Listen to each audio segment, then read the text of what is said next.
continues tonight when Giovanni Gallardo hopes to keep the Oakland A's down.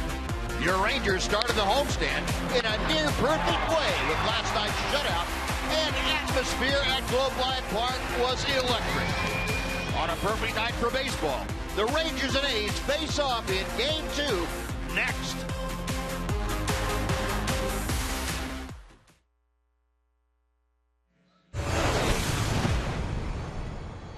AT Uverse TV.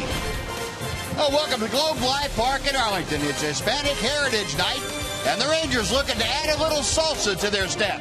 They take on the Oakland Athletics in Game 2 of this 3-game series. And welcome in, everyone, along with Mark McLemore, Steve Busby. Glad you could join us for this Saturday night of Ranger baseball. Rangers playing at home. Rangers are hot at home, and they have their hottest pitcher going. That would be Giovanni Gallardo. Yes, Buzz, and this is a guy they need out there on the mound. He's been pitching extremely well, especially the second half of the season, and this is another game that they need to get, and that will be the second game of this series. They can take this series, but you look at what Giovanni Gallardo's done in starts. He's tied for first in Major Leagues with 29. This will be his 30th start on the year. In ERA, he's 6th in the league, and he's also 6th in innings and home runs per inning as well. So he's done a tremendous job, and I really like the one thing that he's done, and that's just been consistently throwing strikes. I would like to see him be more economical with his pitches, though, and hopefully he can get deeper into the ball game. Well, Giovanni has won 5 consecutive decisions. He's looking for number 6 here tonight. Rangers looking for 6 in a row at Globe Life Park. It'll be the Rangers and the Oakland Athletics when we come back right after this.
Be unstoppable during SUV season with incredible savings only at your Texas Ford dealer.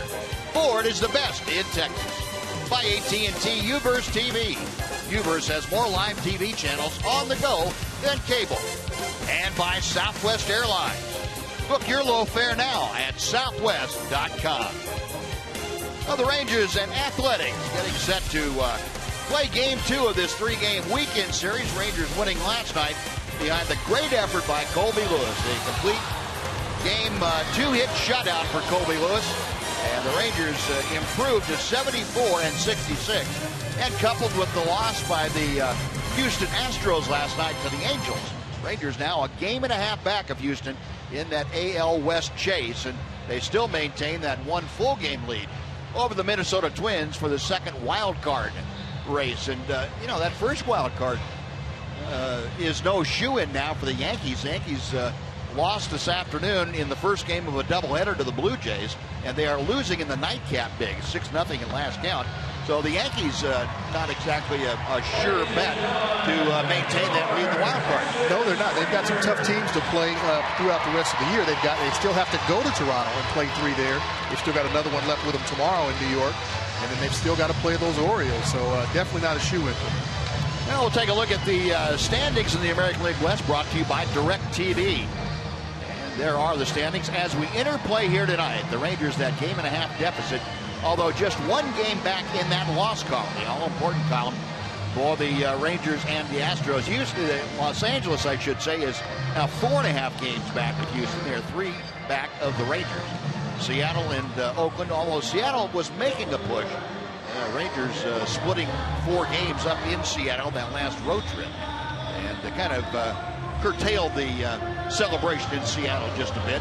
Seattle had been on a 5-game winning streak before the Rangers got to them. Now, Mac is going to tell you now about the Oakland A's lineup tonight that will face Giovanni Gallardo. All right, leading off for the A's, Marcus Semien back in the lineup. He's got 3 home runs, 15 RBIs in his last 33 ball games. Mark Connell will be in left field. He's hitting .319 with 6 homers, 22 RBIs over his last 22 games. Danny Valencia will be the cleanup hitter. He's a third baseman tonight. He's the one who broke up the perfect game last night by Colby Lewis at a double down the left field line. Josh Fagley will do the catching, and he got the second hit off Colby Lewis last night. And Sam Poole will be the center fielder, and he'll hit 9.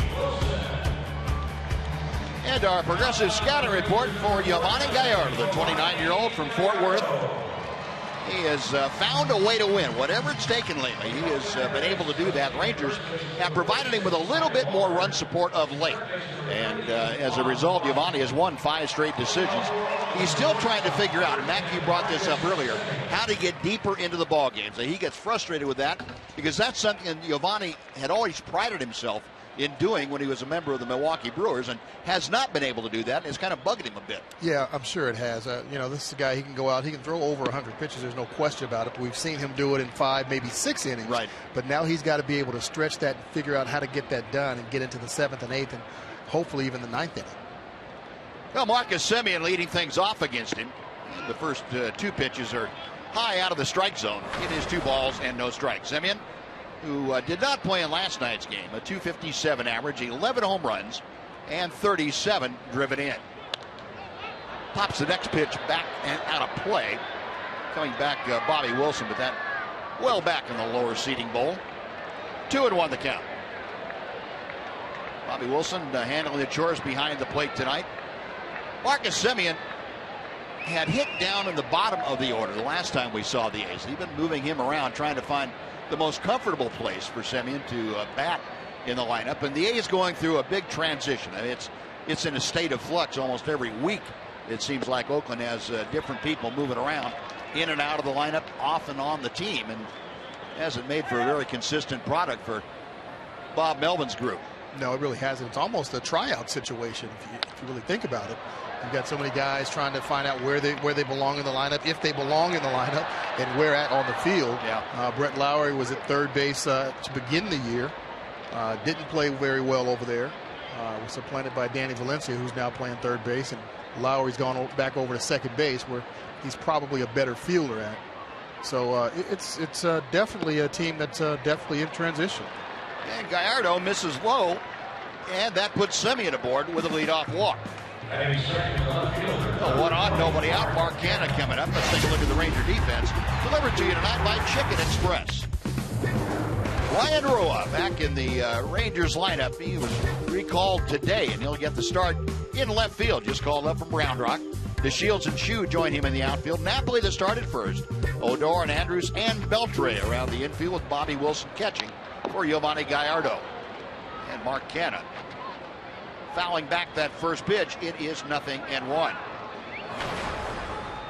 Canha, the rookie slugger for the A's at .256 average. At 60 RBI, tops among American League rookies. And 14 home runs up there also for first-year players. Gallardo with the 0-1 pitch. Popped up foul. That will reach the seats. 0-2. And this is a count where, or not a count, it's a situation where Giovanni has had the most difficulty. And that's getting ahead of hitters, trying to figure out a way to put them away without having to expend a lot more of his arsenal than he would like to. Yeah, typically what happens, he'll get ahead 0-2, and it will end up being 3-2. And then maybe another foul ball, and all of a sudden you look up and you've got 8, 9, 10 pitches to one batter, especially after being ahead 0-2. Breaking ball, and it is a strike 3 on the swing. It gets away from Wilson. Down to second goes Marcus Semien. So a called third strike. I should say a swing on the third strike was called by the first base umpire on the check swing appeal. That appeal went down to David Rackley at first. He said, yep, that was a swing. And he went, and the ball went too, unfortunately.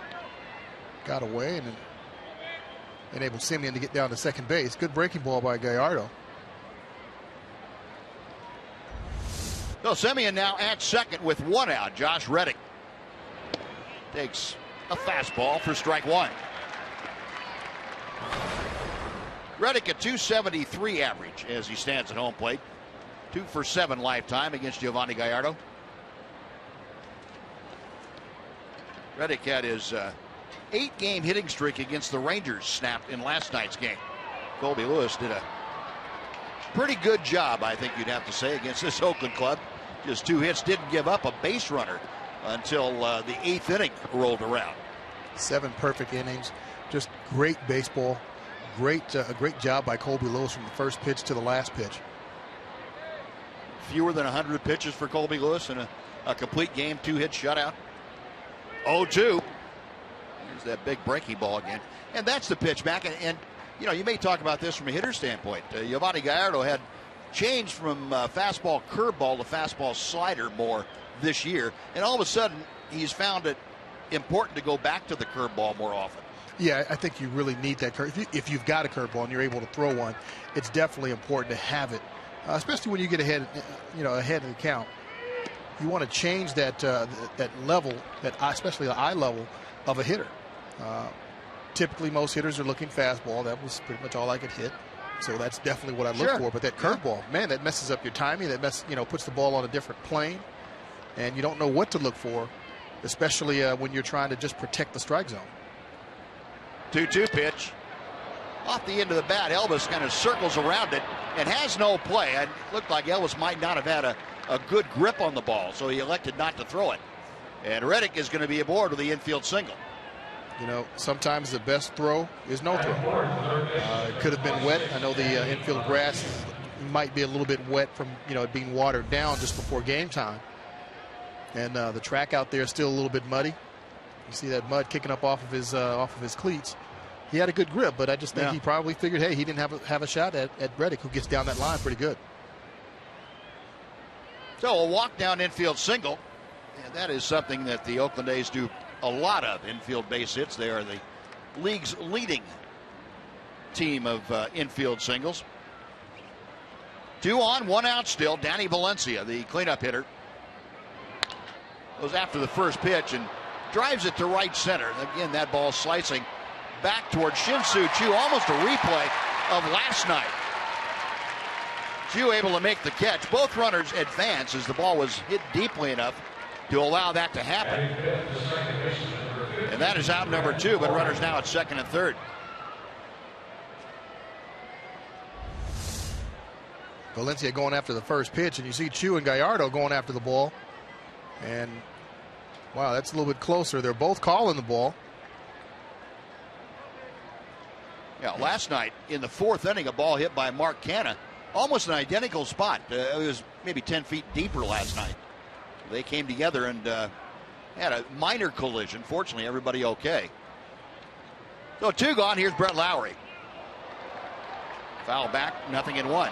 Yeah, at some point they're going to have to figure that out pretty quick, because eventually, if that keeps happening like that, they're going to run into each other. Yeah. And the results may not be good. So they're going to have to figure out that little communication that they're having there. Now, I'll tell you the good thing that I do like about it is that Chu is covering an awful lot of ground. I think since the second half has started, he's been a complete player, not only offensively, but defensively as well.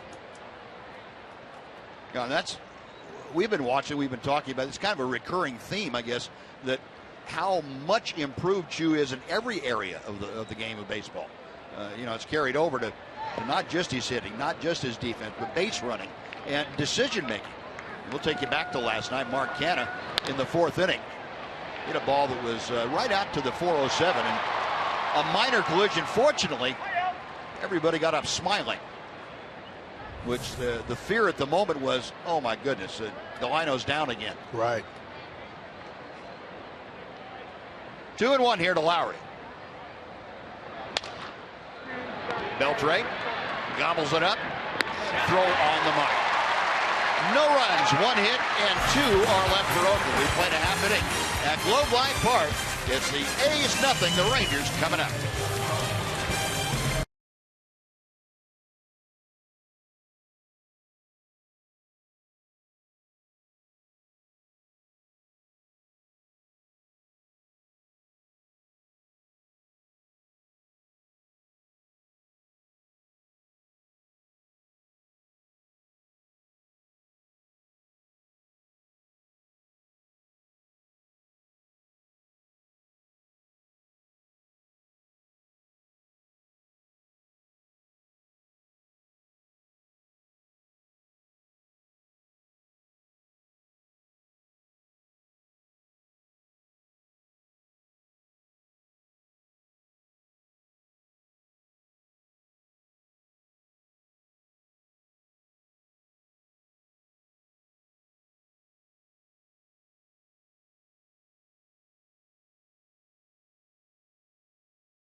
Here's Mac with the Southwest Airlines Rangers lineup. All right, leading off for the Rangers, Divino Shields back in center field. Shin-Soo Choo will be in right. Adrian Beltre moves into the 3rd slot. He's got 20 RBIs in his last 25 ball games. Mike Napoli's in at first base, sitting .354 with 2 homers and 3 RBIs in his last 8 starts. Ruby Odor is going to slide down to the 7th spot. He'll be at second base. He had his career-high 12th home run Tuesday. And Bobby Wilson will do the catching. And that night. And that lineup put forth by Jeff Bannister, facing the 25-year-old left-hander Sean Nolan, making his 2nd start with the A's this year. Just his 4th big league start. He had 1 game each of the last 2 years with the Toronto Blue Jays. Came over in the offseason in the Josh Donaldson trade, along with Brett Lowry and company. So Sean Nolan, the left-hander who went to San Jacinto College and in South Texas. Throws strike 1 to Delino to Shields. Delino at .254. He's battling a bit of an offensive downturn of late. Tried to bunt through that breaking ball from Nolan, and no success. It is 0-2. That's the part of the game for Delino we have not seen effectively handled lately for the Shields. He's not been able to get that bunt in play. Yeah, typically you see him drop down a bunt or 2 in every series, but we really haven't seen a lot of that lately. He's still the league's leading bunter, 10 bunt base hits. But it's been, I'm going to say, about 4 weeks since we've seen him just get a straight bunt base hit. Now there's been an attempted a sacrifice bunt that turned into a base hit, but where he was not sacrificing, where he was just bunting to get on. That hasn't happened much lately. No, and for a guy who's got this kind of speed, that's one thing you don't want to put on the shelf. That's something that can keep you out of a prolonged slump, is being able to get that bunt down, especially with the wheels that he's got, whether it's third base or pushing it over to second or first base. Chopped on the left side, cut off by Valencia, and maybe by half a step. Delino shot down, one gone. Shin-Soo Choo coming out. Now we'll take a look at the Oakland defense behind Sean Nolan here tonight. Outfield of Canna, Full, and Reddick. Reddick in right field. 40 outfield assists since the 2009 season. He is quite a gun out there. Yeah, Bunsey, Lowry, Semien, and Valencia around the infield. Josh Fagley again catching. And Sean Nolan on the hill has the first out here in the first inning. Chu takes a little bit outside for ball one. Shin-Soo has had at least one hit in each of his last 2 games. He's reached base safely in each of his last 10, either by a hit or a walk. And if you want to take that string out a little bit further, he's reached base safely in 31 of his last 32 games. We talk about him becoming a better player. I think this is the guy. Well, I know for a fact this is the guy the Rangers felt they signed. It's a rope to center field, but Full able to make a nice play on for out number 2. Yeah, I agree with you, Mac. This is the one that the Rangers saw and liked so much they gave him a long-term, big money contract. And Chu finally turning into that player again. Right, and that's I think that's the biggest a big misconception. Oh, he's starting to get better. He's getting good. No, he has been good. He just had a really rough first year and a half here, and he's just getting back to himself. Yeah, we talk about that. The revelation that he had a long talk with his wife over the All-Star break and kind of came to some conclusions that he could be better than what he was being, and his wife kind of suggested a few things to him, and it seems to have paid off. I think there may be a line of folks wanting to talk to Shin-Soo's wife about some problems they're having. I'm not sure it's going to work in their case. Never know. Kind of like what she's been able to do with Shin-Soo Choo. Yeah, that's a good thing. We'll take that. We'll take that. 1-1 to Adrian Beltre. Adrian moving up a spot to hit third in the order here tonight. Adrian, wow. He looked like he was drilling for natural gas. He went down on that leg and spinning around.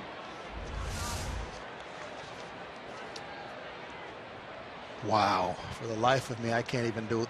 I can't imagine how he does that. No, my back went out just watching that replay. Good gravy. I can't think of anybody else that I've ever seen swing like that. No, I can't either. Not and make contact. It's 1-2. A diving attempt by Lowry. It's off his glove, and Adrian's going to have the base hit. Oh, 2-out single by Beltre has him aboard for Prince Fielder. How about that? You take a swing like the one before, then the next pitch. There's a base hit up the middle. Lowry going to his right, lays out for it. Not sure he was going to have a play on Beltre. The way that he went down for that, he was kind of on his side, so try and get up and throw him out from shallow center field was going to be a tough play anyway. So goes as a base hit. Adrian Beltre taking a swing where he almost falls down completely, and the very next swing's a textbook swing. Now figure that out. How do you do that? Only AB can.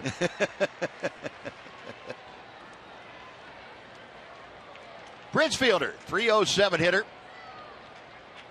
Nolan's 0-1 pitch to him is outside. A ball and a strike. Well, folks, we've got a treat for you coming up next half inning. It's Hispanic Heritage Night. We're going to talk to a guy that is part of the Hispanic heritage of the Texas Rangers and taking part in the festivities before the ball game. Ivan Pudge Rodriguez is going to join us. We're going to talk all things Rangers and Hispanic heritage at the ballpark tonight. Rangers gone, no runs a hit. They strand one. After one, it's the Rangers nothing and the A's nothing.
We get too far along, we're going to welcome in Evan Grant. Evan, it's all yours.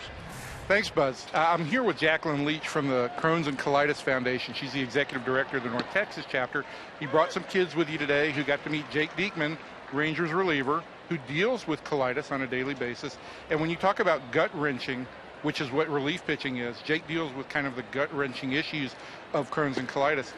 To get to meet him and for these kids to see him, what do you think that did for them? What did you see on their faces? Well, the kids today just had such excitement and enjoyment in the opportunity to meet Jake. He is a proven success story to kids with IBD, that you are not limited by your disease, that you can accomplish great things, and he's an incredible role model to all IBD patients.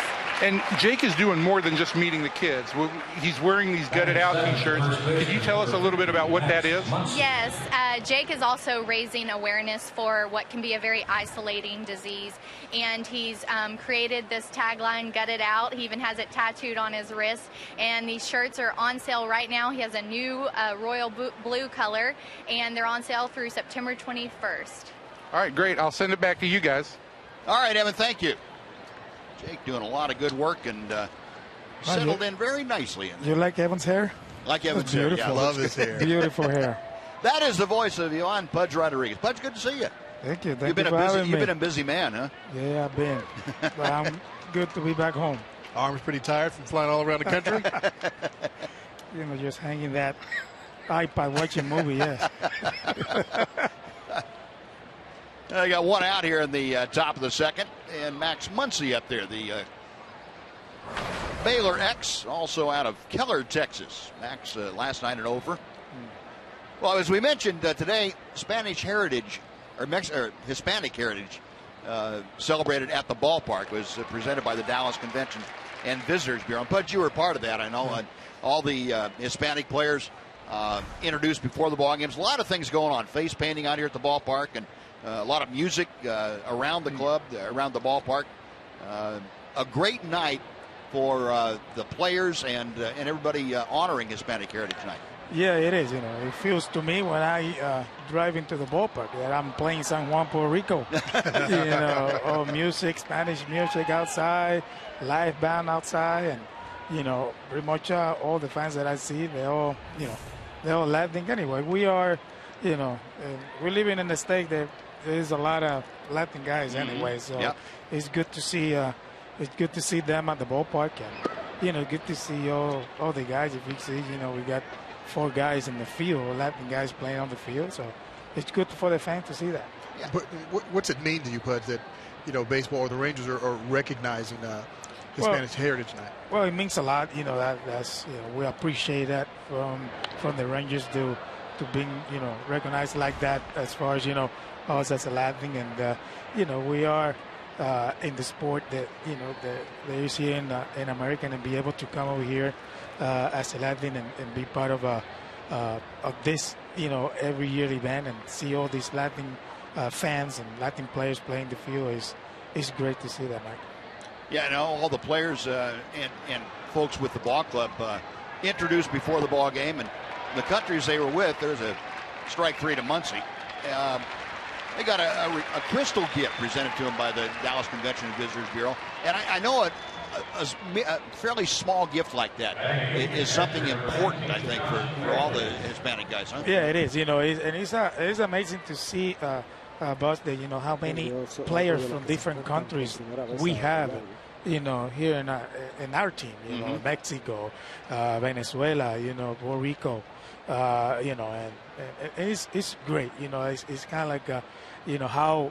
That tells you how good organization the Texas Rangers is. They're focused a lot in the Latin guys and the go, and we have a facility in Dominican Republic and raise these kids to become a great baseball player and come to U.S. and play professional level. And if you see how many we are in the field and good players and play in the everyday basis. Can you hang on with us for another half inning? I'll be all day. Don't worry. I'm in town. No score after 1.5.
Your Texas Ford dealers.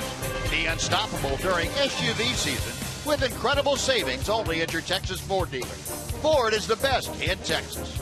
And by Geico, 15 minutes could save you 15% or more on car insurance. Well, Mike Napoli starting off the bottom of the second inning. Scoreless ball game. Mark McLemore and I are enjoying talking to Pudge Rodriguez and talking about Hispanic Heritage Night, among other things. Pudge, you were mentioning the number of countries represented on the Ranger Club. You mentioned Venezuela and Puerto Rico, the Dominican Republic, also Spain and Cuba. Cuba, Brazil. Brazil, yeah, on the Ranger Club. So diversity from all throughout Hispanic countries. And you came up with the Rangers 1991 at a time when the Hispanic influence on the Rangers was really beginning, right at the start of it. You had Ruben Sierra and Julio Franco and Rafael Palmeiro and Juan Gonzalez. Napoli deep to left field, into the corner, goodbye! Mike Napoli puts the Rangers ahead 1-0. His 16th home run of the year, his 3rd as a Ranger. There's a line drive. Masher, look at that.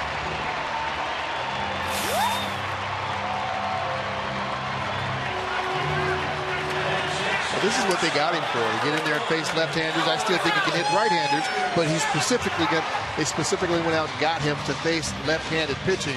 And he's been swinging a very, very good bat. Got off to a little bit of a shaky start, some sporadic at-bats here and there. They weren't seeing very many left-handers at that particular time. But the more at-bats that he's gotten, the more consistent he's become. And love it. Love having that kind of pop in the lineup. Also, Mike, I think the more playing time that he gets, the better he's going to be at the plate. You know, it's not easy when you don't play 3 or 4 days and come and face the lefties. You know, I've been in that situation in my last couple of years in my career, and let me tell you, it's not an easy thing to do. So he's doing a great job doing that. He's now hitting almost 400 as a Ranger against left-handers since he came over from Boston. Well, boss, back to your question. Yes, okay. You know, I grew up. I grew up in the era then we see so many good Latin players in the game. And I learned a lot from Ruben, Julio. Palmeiro. Those guys are teaching me how to play the game hard and become an everyday player really quick. In my career, I remember that they told me, you know what, you're here because, you're a great player. So go out there and enjoy, play hard, and basically that's what I did. And in the everyday basis, they are all over me, telling me what to do, not what to do, and they teach me how to be a good player. Sure. 2-2 the count to Elvis. Now 3-2. And we've seen the same kind of thing with on this ball club with Adrian Beltre taking Elvis Andrus aside or under his wing, if you will, and with Rougned Odor, Elvis doing a little bit of that with Ruben. So it's kind of perpetuating itself right on down the line. Yeah, absolutely. Especially the way that Adrian performed in the field. He don't have to say much. He can say, the things that he does, that he did in the field. Talk about himself, and basically that's what these other guys do. The Andrews, all these Latin players, not only Latin players, the whole team, right. follow his everyday routine. Elvis getting pretty good wood on it, just a little bit short of that 390 marker out there. So Elvis 0 for 1. 1 out now, and Rougned Odor coming up. But how much of a benefit was it for you having those veteran guys, to really show you the way how to be a big leaguer? Well, it was a big advantage to me, Mike, because they was already in the big league for a long time, and I came in '91 as a 19-year-old kid, still a very young kid, and just great play. Just be able to go out there and give me the chance to play every day. And they're supporting me in batting practice, talking to me in the clubhouse, telling me what to do. This is what you're supposed to do. And, when I have a pitching staff like, guys like Nolan, Nolan and, Bobby Witt, Jose Guzman, guys that they already been in the big league for a long, long way. I learned from those guys as well. Max Muncy making a great play on that foul bunt attempt by Rougned Odor. So 2 outs. Here's Ryan Rua. First ball swinging to short. That'll do it. Mike Napoli gets the Rangers on the board, though. They lead 1-0. Pudge, thanks for joining us. We sure appreciate it. I know that inning.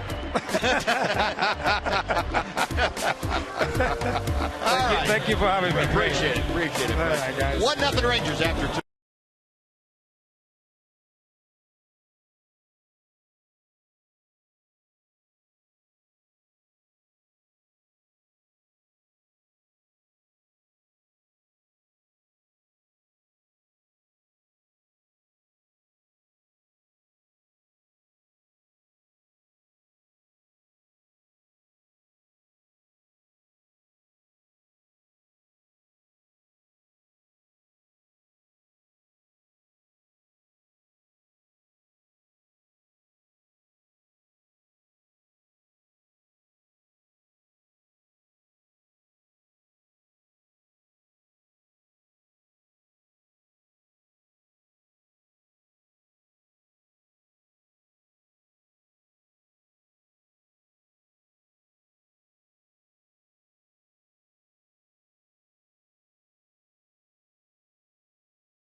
and photo. Just use hashtag Southwest Data Strong Fan, and you just might see yourself on one of our upcoming broadcasts. It's all brought to you by the good folks at T-Mobile, and we'll show you the selection for tonight a little bit later on.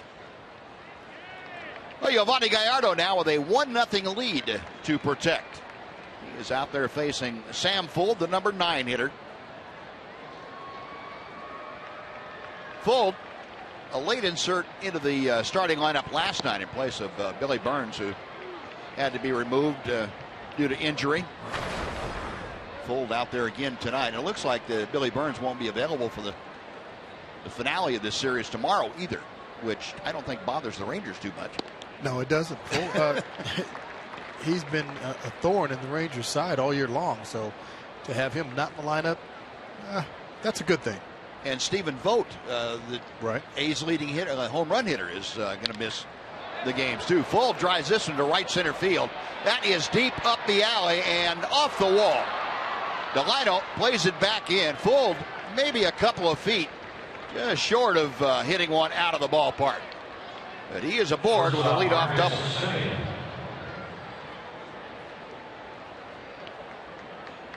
Fuld showing some power there, some pop in that one. A ball right down the middle of the plate, up in the zone. Drills it off the wall in right center. Delino makes a great play, not getting too deep and letting that ball get by him because Fuld could run a little bit. So played the Karen pretty well. Now Fuld, that's just his 4th hit in his last 20 ball games. He has been in a bit of a downturn, but he got to Giovanni here for a leadoff double, and that takes the A's back to the top of the order for Marcus Semien. Semien worked a walk to start things off, got as far as third base in that first inning. Gallardo able to strand runners at second and third. And Semien trying to take the ball the other way, swung through it. 0-2. Semien, a .257 hitter. Ranger infield shading him slightly around to the right side. 1-2.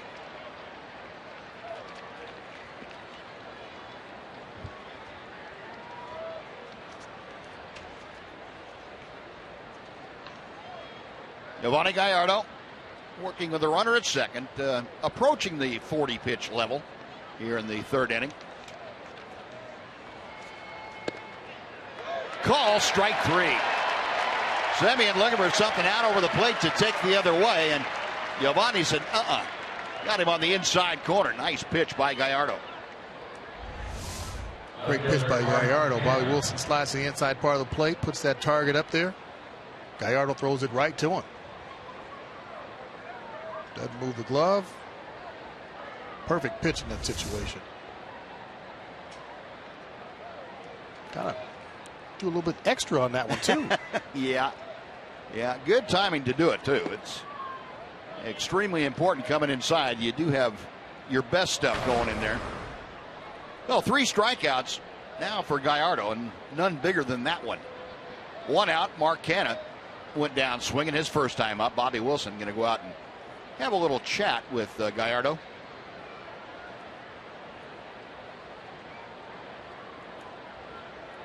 A lot of times, the second time through the order, catcher will want to make sure that he's on the same page with the pitcher about any adjustments that the pitcher might start to make. Catcher wants to be aware of that also. Pitcher now in a position where he has pretty good opportunity to judge what he's taking out there, how he feels about his stuff. And a catcher wants to know what's going through his mind so that there's not a lot of time wasted about what pitches are going to be selected. You know, a lot of times the middle infielders like to know that, what's going on as well, because if they were making those adjustments as a middle infielder, you want to be able to know what that is and kind of think along with them so you can make some adjustments a step or two left or right out in the field. And Canha going after a 2-0 pitch, skies to center. Tagging at second is Fuld. He will advance to third, but he's there with 2 outs now as Canha flies out. And Josh Reddick coming up.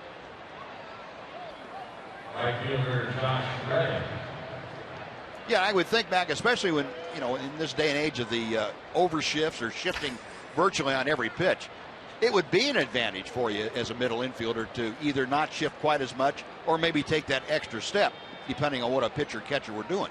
Yeah, for me, I just like, just a little nuance. If my pitcher didn't have a whole lot that day, maybe his fastball is a little bit off a little bit, then I might move a step here, a step there on a certain pitch in a certain situation. So it was more so that kind of movement, that kind of adjustment defensively, as opposed to, hey, let's just go all the way on the other side. Right. We didn't do a whole lot of shifting like that. So just, a step here, a step there really would make the difference.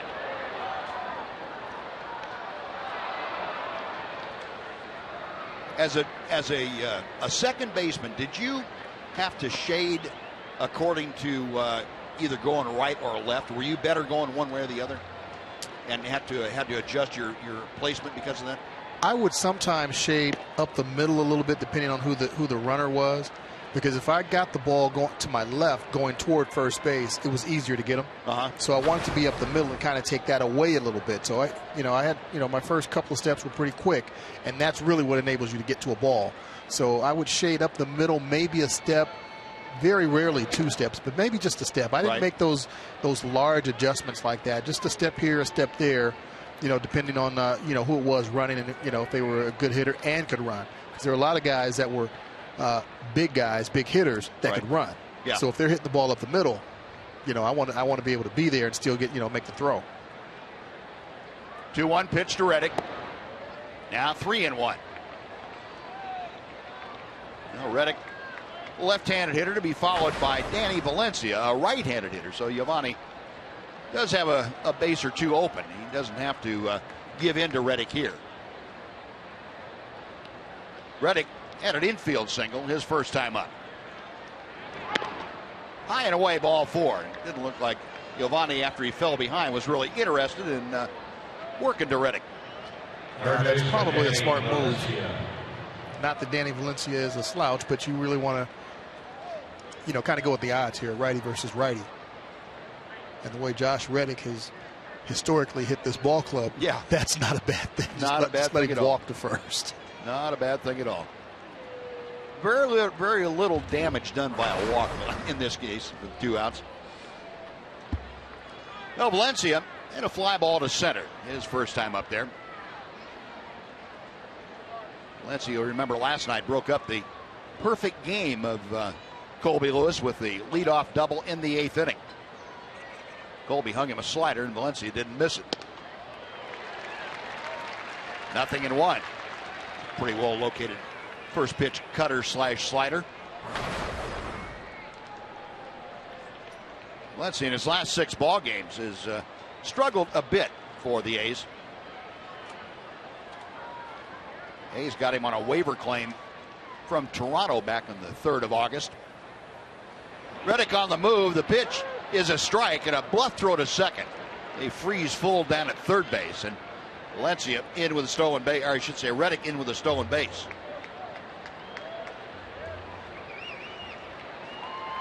That's one of those times. Reddick with his 7th stolen base of the year, and one of those times that didn't want to take a chance on throwing the ball through, even though there were 2 out. 0-2, the count to Valencia. Just able to get a piece of that pitch. Reddick gets a pretty good jump. Not a very big lead. I think he kind of figured that the Rangers wouldn't be covering on that, so he took off just trying to get himself into scoring position.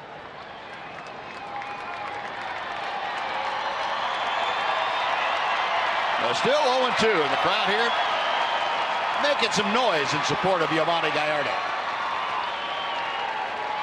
The right-hander working from the stretch. Up the middle, flag down by Giovanni. Little toss over to Napoli, and that will do it. A pretty fancy glove work by the Ranger right-hander. No runs, 1 hit, 2 men are left. After 2.5, Rangers leading 1-0.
Beltre's 400th home run. First 15,000 fans 14 and older receive the Beltre shirt. That's sponsored by Snapple and 7-Eleven. Get your tickets at TexasRangers.com to see the Rangers take on the A's on a very special day for Adrian Beltre and the Rangers. Bobby Wilson starting off the Ranger third. And the first pitch is ball one. Bobby, 237 in a Ranger uniform this year, 193 overall. 7 of his 11 RBI have come with the Texas tee on as he takes that changeup floating in for strike one.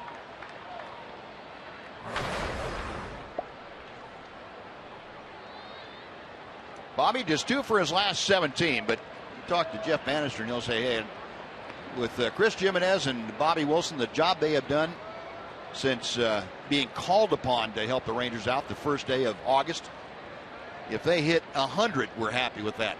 Their ability to work with the pitching staff and get them through ball games more important than any offense that they give us.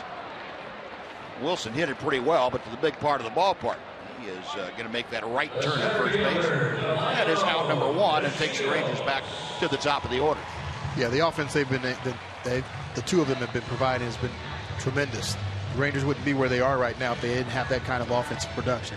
They've done a tremendous job with the pitching staff, no question about it. The starters, the bullpen guys, but the offensive numbers, the big hits that they've come up with, big base hits, driving in big runs and winning ball games, that's been a huge help for this club. Here's Delino to Shields. Ground ball to third his first time. He takes inside for ball one. Talking about Delino and his offensive struggles of late. The last 7 ball games, just 3 for 30 now. 2-0 the count. You know, we talked about his last time up about him not, really being able to bunt or put down bunts. It can be difficult, though. You look at the third baseman and the first baseman, they're both in, and a lot of times that kind of takes it away, depending on who those guys are, and how well they feel. So you don't just want to go up there and give an at-bat away because those guys are in, but you also can't say, hey, just because they're in, I'm not going to try it. You didn't have to worry about it here as Sean Nolan couldn't find the strike zone. 4 straight pitches, and Delino is aboard with a walk. That's the first pass issued by Nolan tonight. No, 1 on and 1 out. Shin-Soo Choo now up for his second at bat. Well, this is what has really made Delino DeShields valuable for this ball club. He might be hitting 254, but that was his 46th walk on the year, and he didn't really start playing until May. Right. So just having him get on base and set the table. Now you've got the big fellas coming up behind you. There's that added pressure from the pit, on the defense. They've got the pitcher has to take some concentration away from the batter and worry about Delino DeShields, and the big fellas behind him can definitely make him pay for that. DeShields with 22 stolen bases this year. He has turned a lot of walks into doubles. And Choo taking the first pitch on the outside corner for strike 1.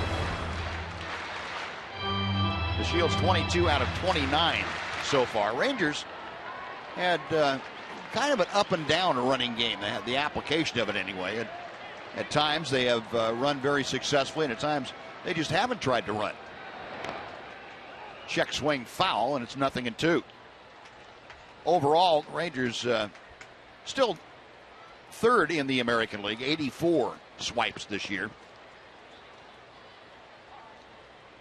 Stolen base leaders. You see Delino down there in 5th.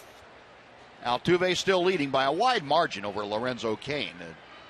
10 stolen base advantage. And Billy Burns, the A's center fielder we were talking about, third in the American League.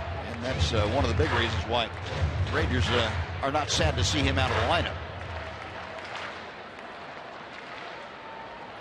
Team-wise, Astros with a pretty good advantage over Kansas City and the Rangers in stolen bases. High and tight. Choo has to bend back out of the way of that. Looks like he's a yoga guy. That move there.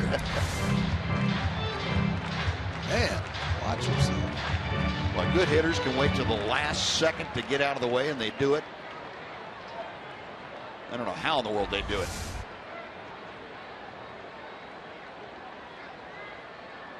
Nolan ready. 1 ball, 2 strikes the count.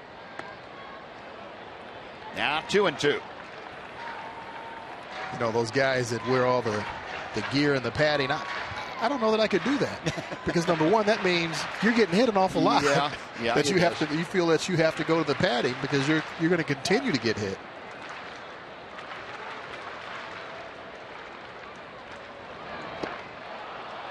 Nolan taking a lot off that breaking ball. And he gets the strikeout. That is the first strikeout for Nolan tonight. 2 gone. And Adrian Beltre coming up. And before Beltre steps in, let's check in with Evan Grant. Evan? Hey, Buzz, you know, before the game, talking with manager Jeff Bannister about the offensive struggles, one of the things he mentioned was that even when the rest of the lineup is struggling, the middle guys, veterans who are proven guys, can get into that thing where they want to try and do a little bit too much. I think we saw that in the first at-bat with Adrian Beltre, where he took that big swing for strike 2, but got himself back in line, got the single up the middle, and that's the kind of pass the baton mentality that the manager has talked about. I think that's what the Rangers are trying to get back to. All right, Evan, thank you. Interesting points. And my take on Beltre's first at bat is he was setting somebody up. There you go. that was the first thing that popped into my head. That's it. There's some hitters around that will set a pitcher up by either taking a pitch or swinging at a pitch a certain way to make that pitcher think he has no chance at it. Right. He didn't know what it was and where did that come from, and then lo and behold, later on in that ball game, if that pitcher's still around and you've got runners in scoring position, throw that same pitch. Hey, that pitch, I really fooled him on it. Let me try it again. And all of a sudden, it becomes a souvenir. Yep. Yeah, you got people running all over the base paths, and they're not on your team. That's never a good feeling. Nolan driving Delino back with a toss. But yeah, Evan's point too is it does make sense, especially when you talk about Prince Fielder and Beltre hitting back to back. They both pride themselves on driving in runs every opportunity they get. When one guy's struggling, it only makes sense the other guy is going to try to make up for it, and sometimes that's counterproductive. Sometimes you just can't try and do that. Right, and they're proven run producers. That's what they've been doing their entire careers, and so it's a natural thing for them. It's kind of unnatural for them to think the other way. Hey, let me let the other guy do it, or let me not try to do it. Yeah, that's a little unnatural, but it happens sometimes. Adrian battling here. You got Delino to Shields at first, 2 outs. There's that slow breaking ball that blocked nicely by Josh Fagley. 1-2. Well, the Rangers have made Nolan work a little bit in spurts. Mike Napoli had touched him for a leadoff home run in the second inning. Other than that, the Rangers have only had 1 other hit and 1 base runner more with Delino to Shields walk. Got him swinging. Well, a good cutter down and in, and Beltre gone. Back-to-back strikeouts. Rangers are out in the 3rd. A stranded runner. We have played 3 at Globe Life Park. Rangers leading the A's 1-0.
Talking about Giovanni Gallardo here. The last 6 starts, 4-0 with a 1.93 ERA.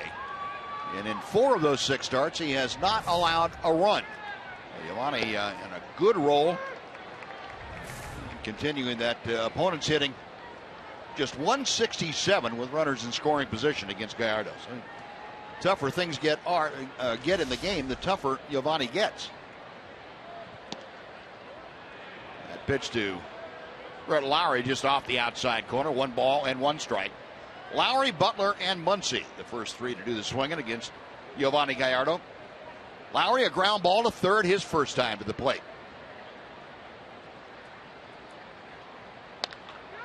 And a chopper on the right side. Odor for out number 1. Well, and we'll keep with the Giovanni Gallardo theme. Our Ford leaderboard showing you pitchers since 2009. Game started. Giovanni Gallardo now 220 starts. And Gallardo's 30-plus games started in 7 consecutive seasons. That is some durability and some consistency. And Shields with 230 in that time span. So we got some guys that are relied upon heavily by their teams on that list. Ground ball, Beltre to his left. Throws out Butler. 2 gone. Back to that Gallardo stat. That, you like having a guy like that. I like having a teammate like that. Every 5th day, he's going to take the ball, and you've got to know that over the 7 years that he's had 30-plus starts in a row, he hasn't felt great every time out. But he's still taking the ball and going out there and trying to give his team an opportunity to win. So you've got to love a guy that's going to take the ball every 5th day. Managers and pitching coaches love it too. They know when they write his name in there that he's going to answer the bell. 2 outs, and Max Muncy takes outside. First pitch is ball 1.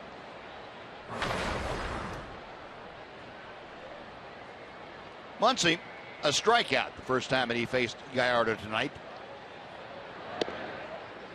1 ball and 1 strike. Mentioned Muncy, the local product. He lives in Keller. Went to Baylor University. He was a freshman All-American down there in 2010. Max up and down this year. Matter of fact, this is his 4th stint with the A's this year. He made his major league debut first time up. That was back in April. Been up and down 3 other times. Went to Nashville and put together a pretty solid year at AAA. Ended up hitting .274 overall, but I guess the A's were very impressed. He went down there after his latest exile from the major leagues on August 28th. Finished up with an 11-game hitting streak. So they felt bringing back Max Muncy, they had a hot hitter in their hands. Just outside, that runs the count full. Now Muncy trying to get aboard against Gallardo to extend this 4th inning. Josh Fegley, the catcher, is in the on-deck circle.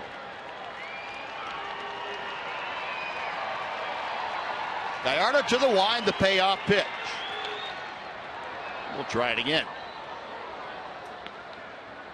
Rangers in an extreme overshift. I look from our high third base camera. Greg Schmidt down there giving you all the angles from his perspective. Rougned Odor out in shallow right field.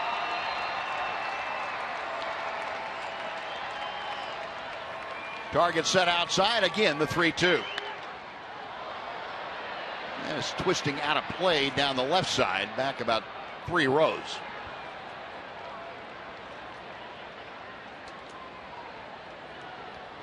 This is the kind of situation Giovanni was talking about being able to put hitters away a little more quickly. And it's not taking anything away from Max Muncy. He's had a good at-bat, but Giovanni feels like he should be able to, no matter who the hitter is, get ahead of him and be able to get him in 3 or 4 pitches instead of going into, number 8 here.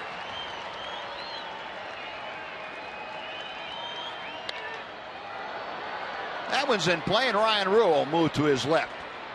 Still going back a little bit as that ball carried, but Muncy is out, and the A's are gone 1-2-3 in the 4th inning. After 3 1/2, Rangers leading 1-0.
Park. It's red out the ballpark against division rival Houston Astros. 2 upper box seats or 2 upper reserve seats are available for just $14 using the online coupon code Lone Star. Get to TexasRangers.com before the good seats are all sold out. Red out the ballpark Monday through Thursday. And Rangers putting themselves in a position where that is a huge series, which is exactly where they want to be. Prince Fielder starting things off here in the Ranger 4th inning, a 1-0 Texas lead. Fielder and a ground ball to second. His first time up there against Sean Nolan. Prince doing a little something different this at bat. He's got some batting gloves on. Normally he's a guy that goes up there without batting gloves. Right. Trying to change things around a little bit. Got to do something different. Even veteran players will do stuff like that. See if they can't get the baseball gods to smile on them. That's foul back and out of play. 1-2 now to Fielder.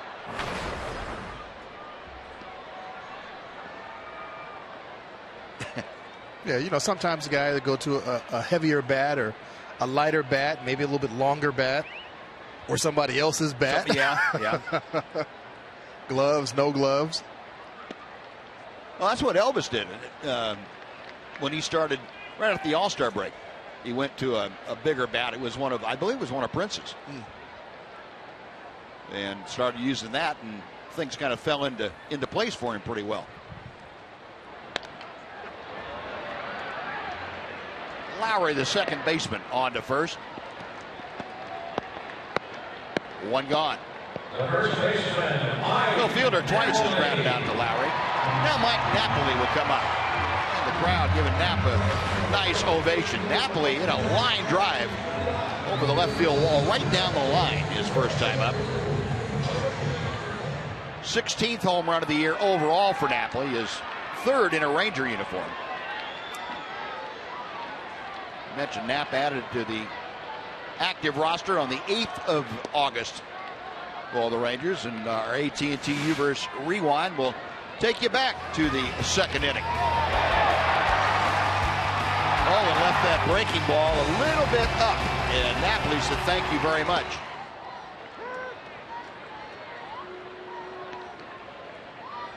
Reminiscent of a lot of the home runs that Mike Napoli hit his first tour with the Rangers back in 2011 and 12. He could hit some of the hardest line drives that carry out of the ballpark. 1-1 from Nolan. Now 1-2.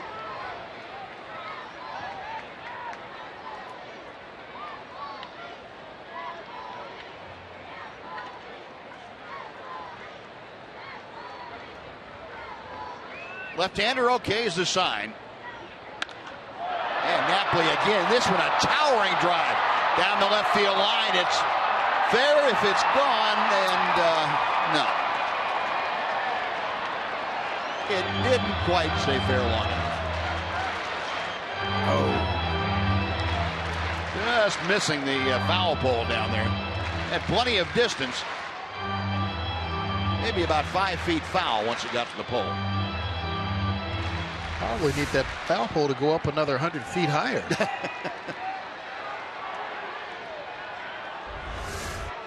Back about 15 rows past the foul pole.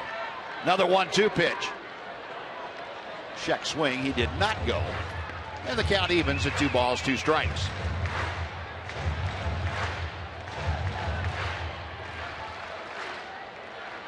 I'm trying to remember who the Miami player was that hit the home run off the top of the foul pole down there in Miami. Got a video of it. That's low, and Napoli has run the count full, so with 1 out, Knapp trying to get aboard. He'll be followed by Elvis Andrus.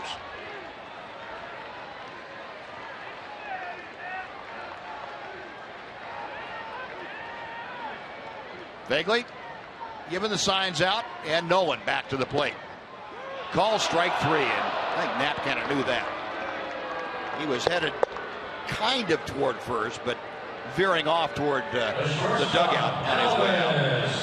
I think he was looking for that breaking ball once again. Got the fastball.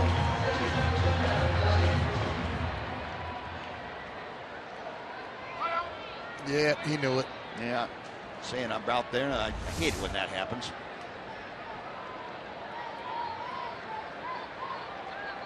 Two outs. Here's Elvis. I understand it was Marcelo Osuna of the Marlins down there that did that. Thank you to our crack research staff down in the, or just our crack staff down in the truck. Ripped down the left field line. That is good for extra base. Ball into the corner. Gannon digging it out, and Elvis into second with a 2-out double for Elvis. That snaps an over. It goes back 22 at bats. Elvis glad to get that monkey off his back. His 26th double of the year. Now, you mentioned it last night. Elvis hitting the ball very hard a lot of the times, having nothing to show for it. And now he does have something to show for it. This could be the one that gets him going again. Start finding holes out there.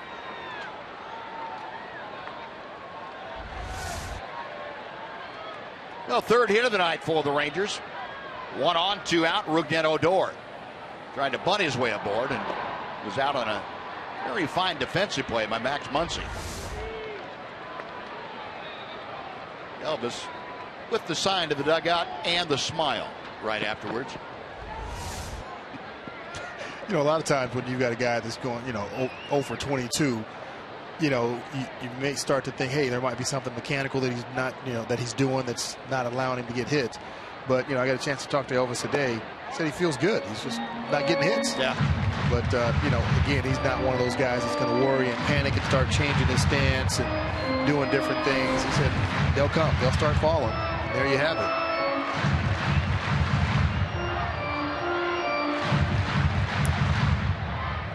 Rougned trying to pick up Elvis from second base. Odor 48 RBI for the season. Got a dozen home runs. 9 of his last 11 hits, as you can see, have gone for extra bases. 2 balls, no strikes.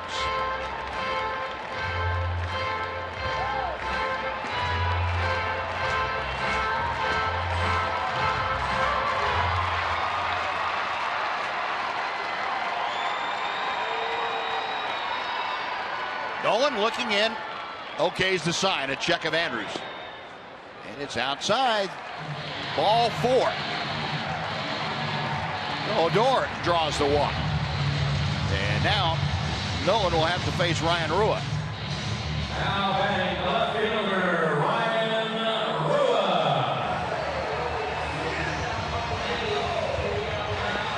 Second walk issued by Sean Nolan tonight. Rua got a ground ball to short back in the second inning.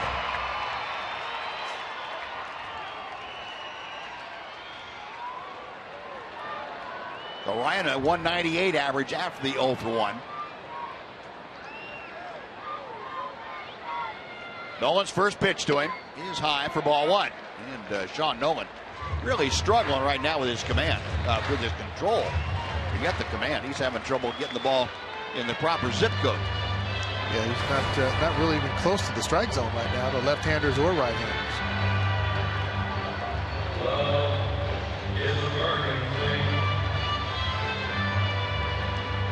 Great night out here at Globe Life Park.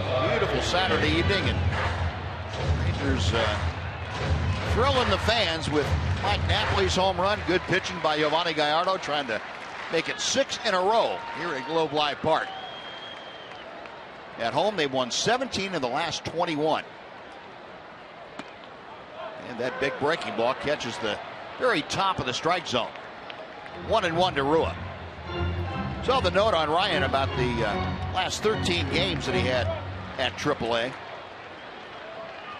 306 average with 3 home runs and 10 RBI. Well, he was productive down in Round Rock. And another guy like we were talking about with the A's and Max Muncy, the A's felt they were getting a hot hitter from what he'd done, and Rangers feel the same way about Ryan Rua. Come up, Rangers trying to find a right-handed bat to plug in to the outfield and see if they can't get some run production. 2 balls and a strike. Yeah, why not go with the hot hand? Got a guy in AAA just coming out of the playoffs, high pressure situations, swinging the bat well. Not a bad idea. Got Elvis out there at second, trailed by Rugnet at first.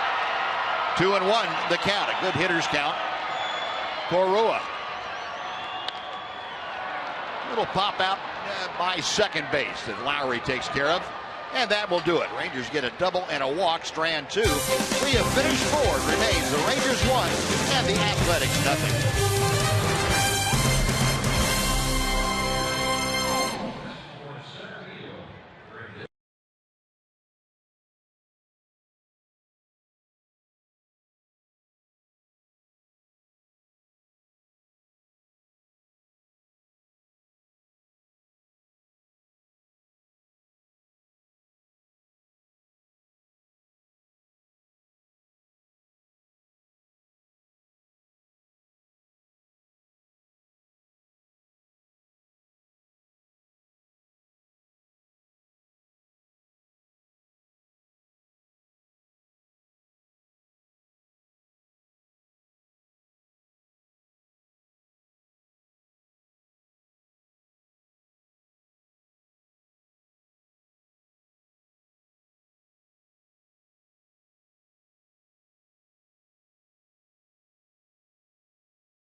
Airlines.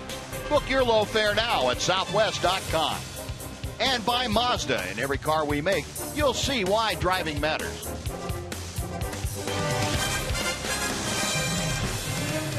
Beautiful night at Globe Life Park. Nice crowd on hand this Saturday evening watching Yovani Gallardo shut out the A's through the first 4 innings on just 2 base hits. Mike Napoli has provided a run for Yovani to work with. And the first pitch to Josh Phegley is a swinging strike 1. Phegley, the number 8 hitter, grounded out to third back in the 2nd inning. Phegley, over his career, has been kind of a pain in the Rangers' side. Phegley, and in his brief career, he's hit .367 in 12 ball games coming in to play tonight against the Rangers. With the White Sox, the majority of those times, didn't face the Rangers all that often, but now with the A's, see him about 19 times a year. This year alone, he's been a .350 hitter, a couple of home runs. Down on the count here, a ball and 2 strikes.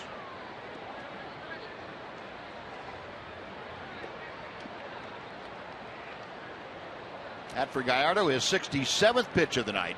40 strikes, 27 balls.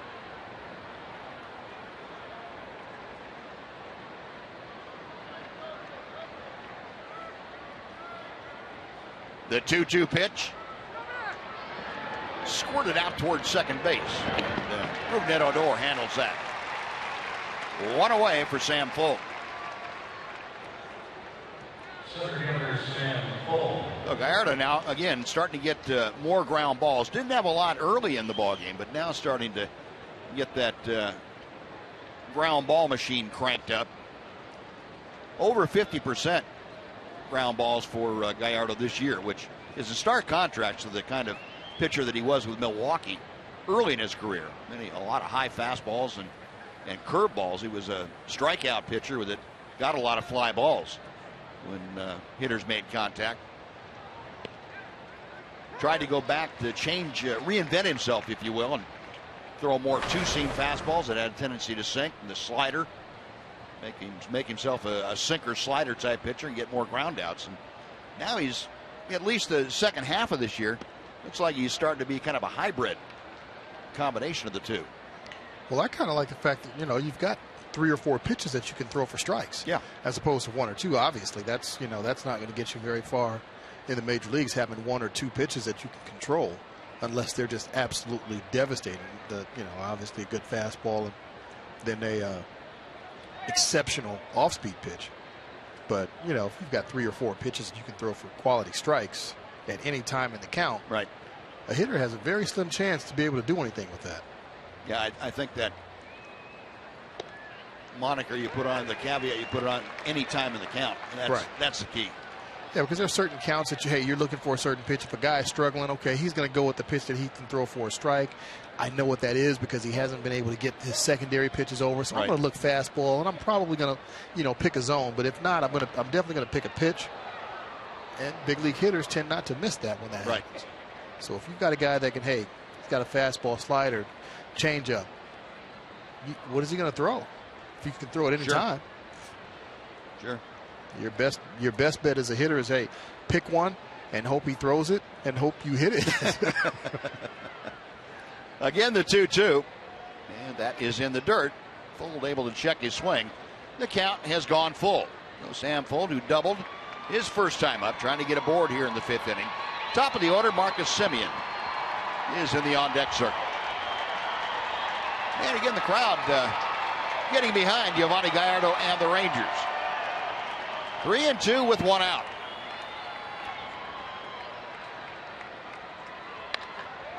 Up the middle, that is into center field, a base hit. And Fuld is 2 for 2 tonight. 1 on, 1 out. Marcus Semien coming up for his 3rd plate appearance. Well, time for our Coors Light Cold Hard Fact tonight. Rangers 33 and 32 at home. This is the first time to be above 500 for the Rangers since May 11th of 2014. That's a year and a half. Cold Hard Fact brought to you by Clean Crisp Coors Light.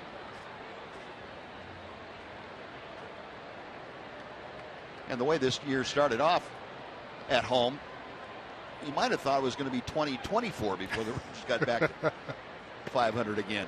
You really weren't thinking it was going to be 2015, that's for sure, but they have turned things around. Now they have been solid since the All-Star break at home, 17 and 4, dating back to the 29th of July. That's 2nd in the American League as far as home winning percentage. Runner on the move, base hit to right field. Semien on the hit and run delivers perfectly. On to 3rd goes Fuld, and the A's now runners at the corners with just 1 out for Mark Canha.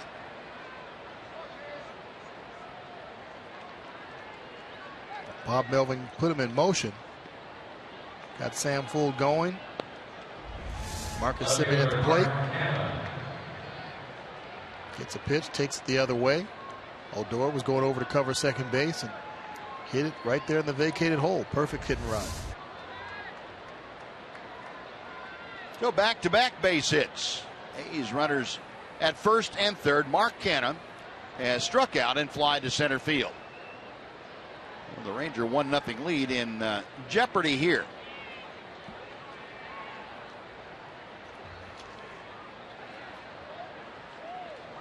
Anderson Odor up the middle playing a double play depth. And Semien with good speed. Definitely a threat to run.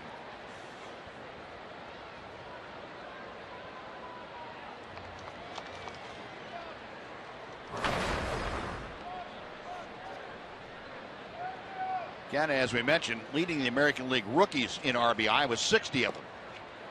He takes the pitch low and inside for ball 1. Canha in his last 22 ball games has been a .319 hitter. He's had 22 of those 60 RBI in the last 22 games.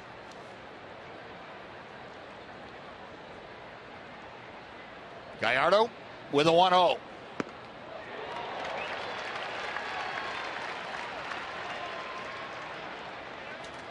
You know, it wouldn't surprise me, Buzz, if Semien does take off. He's 11 for 15 in stolen bases this year.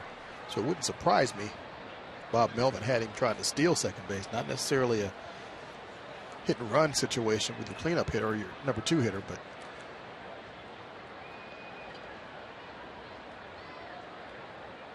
Gallardo, a check of the runners. There's that cutter / slider. And it's 1-2. Now Canna looking down to Ron Washington, the third base coach. See what Bob Melvin might have in mind. Wash taking over the full-time third base coaching duties about 3 weeks ago. Good to see Wash back in Major League uniform. 1-2 is the count. Down the left field line and deep. Rua back at the wall. That ball is gone. Canna, a low line drive that got out of here. A 3-run blast. And the A's turn the score around. It is 3-1 Oakland.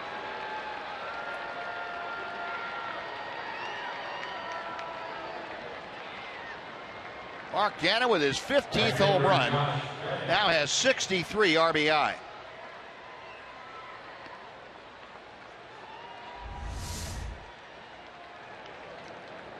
looks like Gallardo went with the breaking ball, and Canna just went down, got it, and drilled that ball. Thought it was going to hit the wall at first, but it just kept going.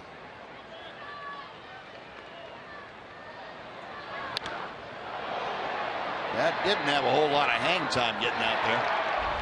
Ryan Rua was setting himself up to play the carom that never came. No, things have turned around. He's now on top 3-1, and Josh Reddick at the plate has singled and walked.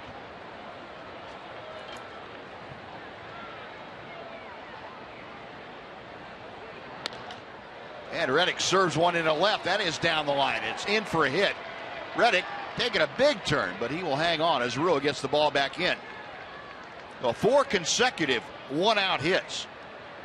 Reddick at first base now, and Danny Valencia coming up. Danny Valencia.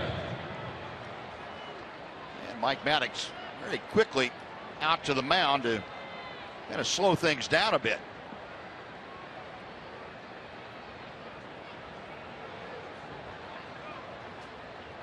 So Yamani really cruising along through the first 4 innings. Got the first out here in the 5th, and then the floodgates open. Single, single, 3-run home run, single. Folks, this Monday, that's September 14th, a few lucky fans will have the chance of a lifetime to meet Baseball Hall of Famer Greg Maddux, an Evening with a Legend event. Enjoy dinner, a question and answer session with Greg Maddux, a signed photo, and a goodie bag. Visit TexasRangers.com/evening to get tickets.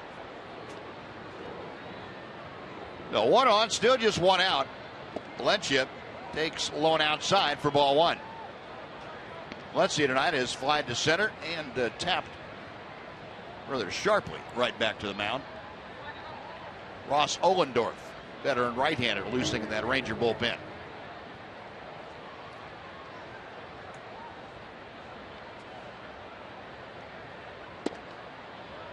Two balls and no strikes.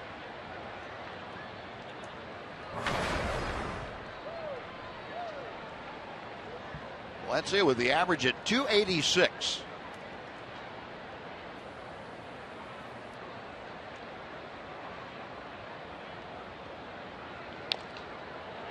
Now 2-1.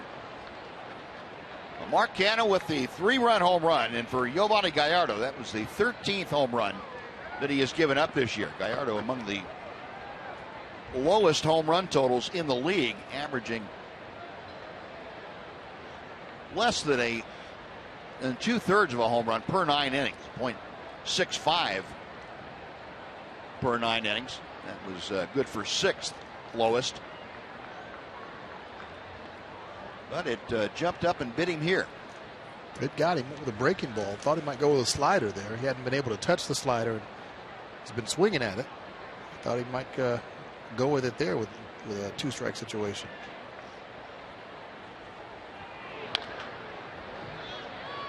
That foul ball evens the count at 2-2.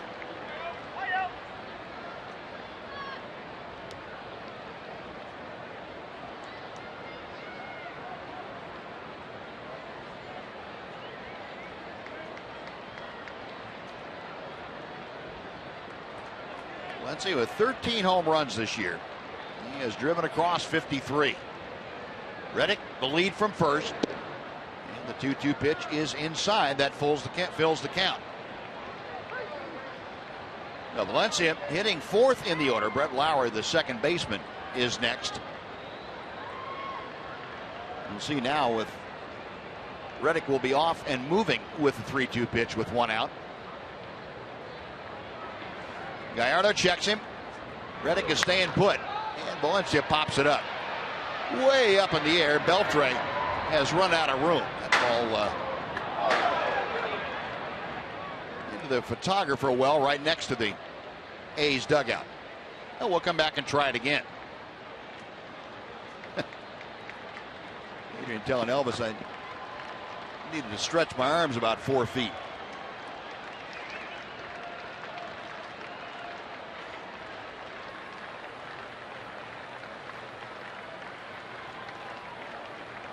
All of a sudden, Giovanni Gallardo up to 90 pitches for the night. And another foul ball.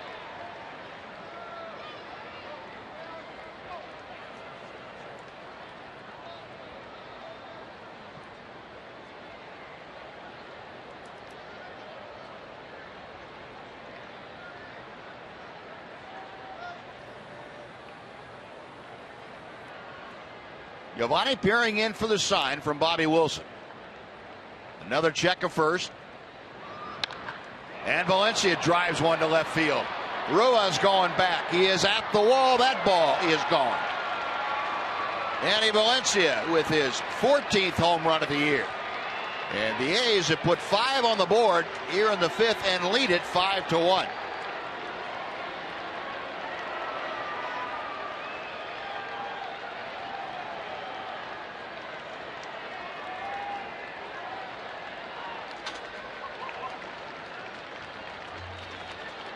Well, Valencia and Canna going deep against Gallardo. And the latest one, Valencia, is going to knock Giovanni right out of the ball game. Jeff Bannister out there to take the ball from his veteran right-hander. Ross Ohlendorf will be the new pitcher. We will take a timeout here at Globe Life Park. The A's leading the Rangers 5-1. We are back after this timeout.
In the 5th inning, Ohlendorf, the 33-year-old from Austin, Texas, out of Princeton University, and Ohlendorf Second baseman Brent Laurie. Some health problems this year. He's gotten himself straightened around pretty well now.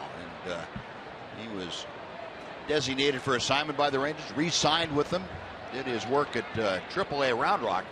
The Rangers, once the rosters expanded on the 1st of September, felt like Ross Ollendorf could be a very important part of the bullpen down there for him. And here he is, his 3rd appearance since the 1st of September. Dealing to Brett Lowry. The breaking ball is in for strike 1. Lowry tonight has grounded out twice, once to 3rd, once to 2nd. And things kind of got out of hand for Giovanni Gallardo here in the 5th inning. Gallardo had given up just 2 hits entering the 5th, got the 1st out, and then gave up a Fold single, a Semien single, a 3-run Canna home run, a single to Reddick, and Danny Valencia. And 5-run innings, the most in the American League. Oakland 2nd, despite not having a lot of runs scored. They are 10th in the American League in runs scored as a team, and yet they've had the 2nd most 5+ run innings. So I guess you just don't let them start going downhill. They get up ahead of steam and you can't stop them. It's either 5 or nothing. Another chop foul. Still 1 ball and 2 strikes. Gallardo tonight, 4 1/3 innings, 7 hits, 5 runs. They were all earned. 2 walks, 3 strikeouts, and the 2 home runs.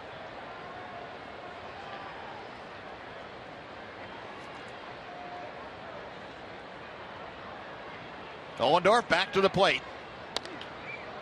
Line drive. Wow. Great diving catch by Elvis. Fully extended that ball, hooking away from him.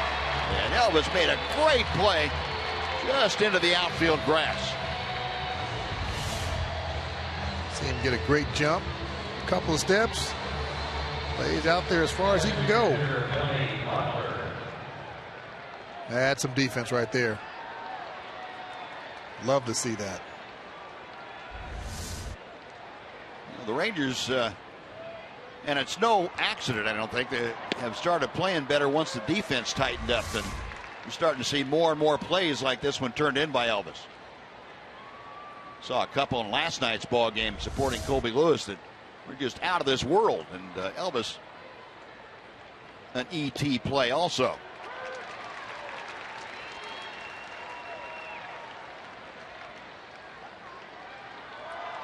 Playing defense like that can be contagious as well. We saw him throw leather last night. Delino DeShields out in center, and then Odor out in right field.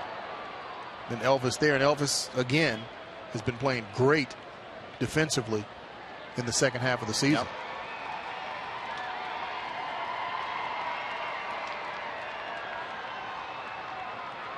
Yeah, Elvis just 1 error in his last 41 ball games.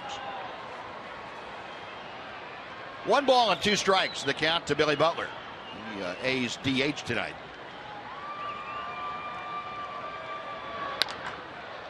Line drive to right, Chu quickly, and boy, he had to battle the lights. That looked like it was getting into the lights a little bit, and he made the catch, and that'll do it. But the A's strike for 5. They get 5 runs on 5 hits. Nobody left. We're halfway through the ball game. A's leading 5-1.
The Rangers have some work to do now against Sean Nolan. Bobby Wilson, the number 9 hitter, leads things off. Rangers now find themselves down by 4, trailing 5-1.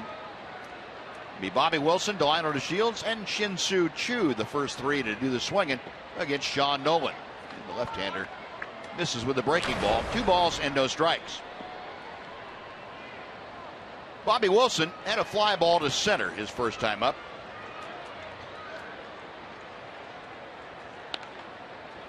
Hits that right off the end of the bat. A little cue shot out to Brett Lawrie for out number 1. Center fielder, Delino. And while we have a second here, we'd like to remind you the last post-game concert of the season takes place on Sunday, September the 20th. Buckner International presents Christian music sensation David Crowder. That's following the Mariners-Rangers game. Head to TexasRangers.com/concerts. You can get game tickets and information on how you can see the David Crowder Show from the field. Delino DeShields walked his last time up, 0 for 1 officially. Delino hitting at .253.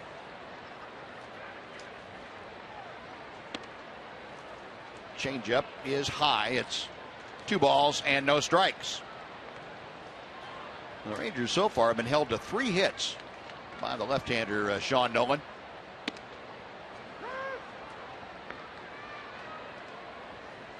Last time they faced a left-hander for the first time, Vidal Nuno up in Seattle. That didn't go very well.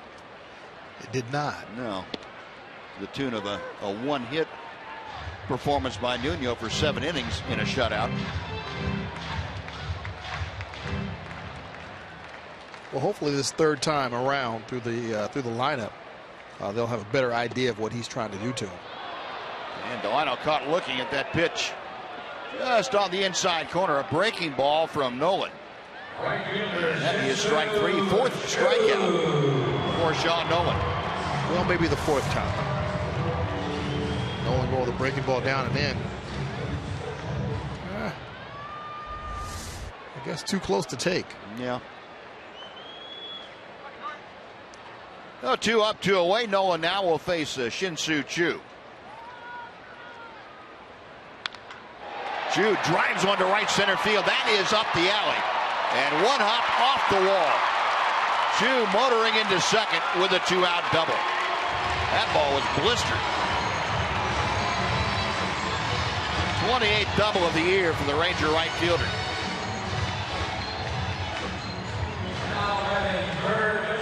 Nice solid hit.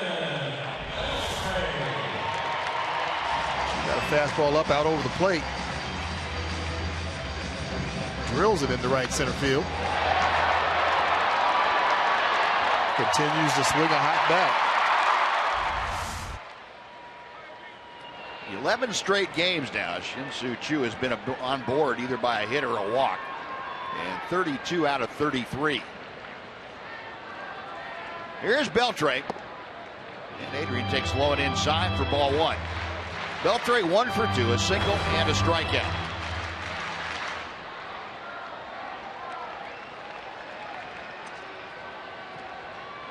Infield swung well around to the left for Adrian.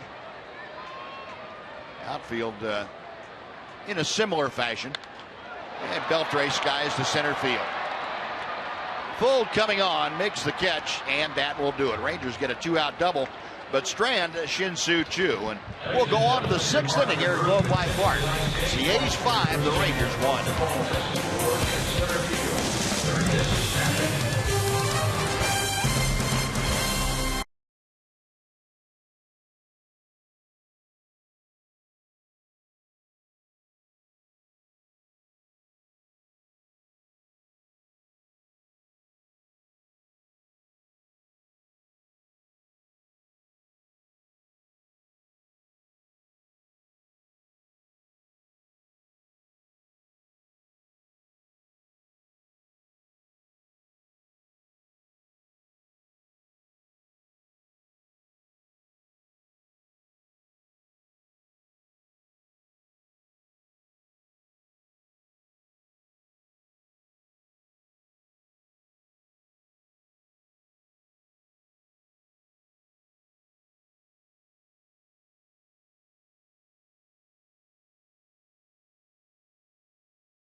Red out here to Globe Life Park. Pivotal AL West showdown against the Houston Astros. And it's also one of just 2 chances left this season to enjoy Dollar Hot Dog Night. Don't wait to get your tickets for this important matchup at TexasRangers.com. Matchup the Rangers and the Astros, and you and your Dollar Hot Dogs. Now we go to the 6th inning, and Nick Martinez has come into the ballgame. He will take over on the hill for the Rangers. Nick, the 25-year-old out of the Miami area, Hialeah, Florida, by way of Fordham University. Nick recalled 4 days ago, Rangers expanding their roster. Rangers now with 36 players on the active roster. Pitch to Max Muncy is fouled out of play to the left. It is 0-1. Muncy tonight has struck out and flied to left field.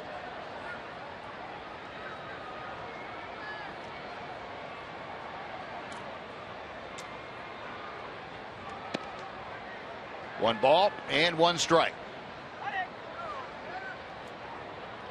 Muncy facing Nick Martinez. Nick 7-7, a 4.09 ERA. Almost all of his work as a starter this year, but now working out of the bullpen.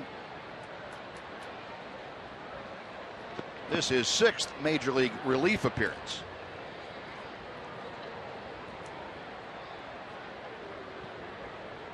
Two-one pitch, and Muncy rips it down the right field line. It's hooking into the corner, and it is foul. Ball coming to rest right under the edge of the padding. There you go, good job, baby. Folks sitting down there in the wedgie had a good look at that next to our wedgie cam. This ball just kept hooking and hooking and hooking. Fortunately, it hooked enough. Not by much, a couple of feet.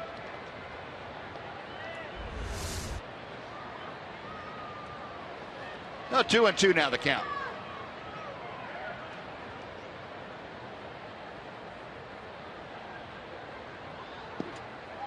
Now 3-2. Well, Muncy leading off. He's the number 7 hitter. He'll be followed by the catcher, Josh Fagley.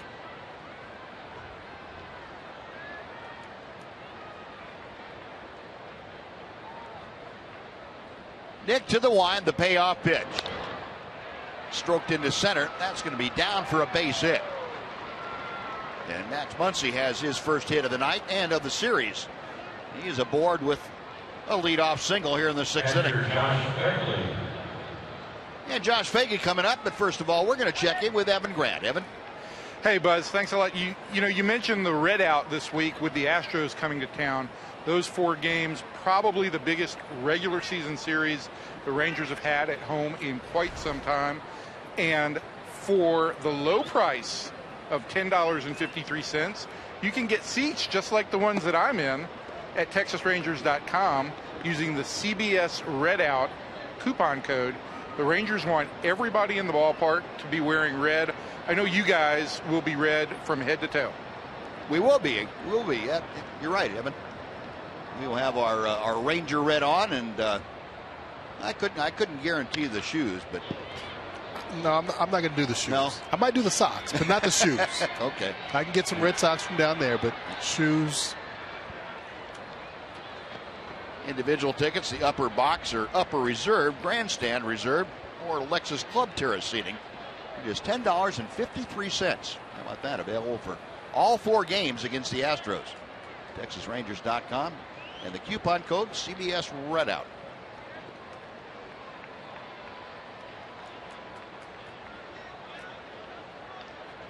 I'm looking forward to that. That's going to be a good series. That is. That's going to be good to see.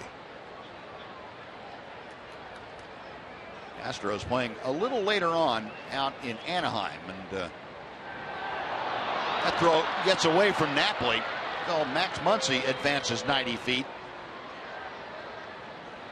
Nick Martinez looking at through Napoli, a little sinker over there, and Nap couldn't handle it. Well, the first error of the night committed by the Rangers.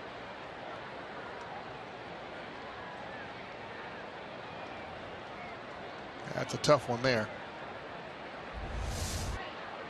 Those are the ones that can come back to hurt you. When you got a guy at first base that's not a base stealer, not a base stealing threat. You know, throwing over is okay, but when you're trying to throw over to pick a guy off who's got a 4-foot lead, may not be the best thing to do. Yeah, and if a guy's not diving back and you throw the ball into the runner like that, you're asking for trouble. Guy standing up is a much bigger screen than a guy diving back. 1 ball and 2 strikes now to Josh Phegley. Phegley 0 for 2, a couple of ground outs. Muncy at the bottom of your screen getting his lead from second. Phegley chopped that foul right up his front foot, it looked like. We'll try the 1-2 pitch again.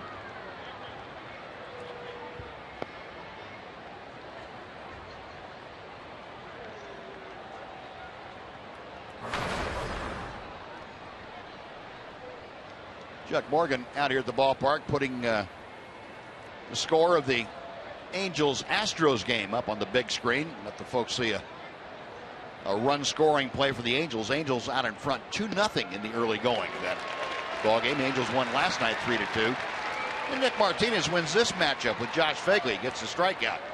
1 gone. Sam Fuld coming up. I think it's getting to be that time of year. Yep. It is. And I don't mind that. I don't mind seeing that.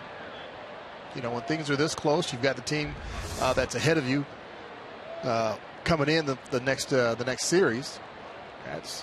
This is an exciting time of year. Yeah, I think probably the only time you don't do it is when you have that team right in front of you. You're in there in the other dugout. You can see what they're doing.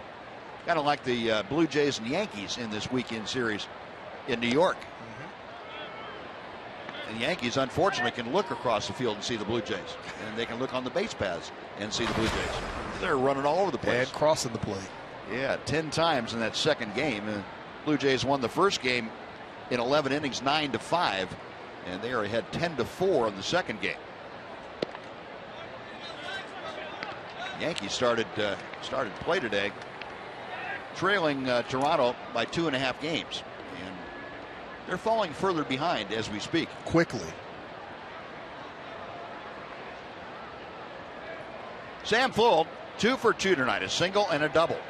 He has scored once. And Nick couldn't get him to offer that 2-0 pitch. Well, the count goes to 3 balls and no strikes.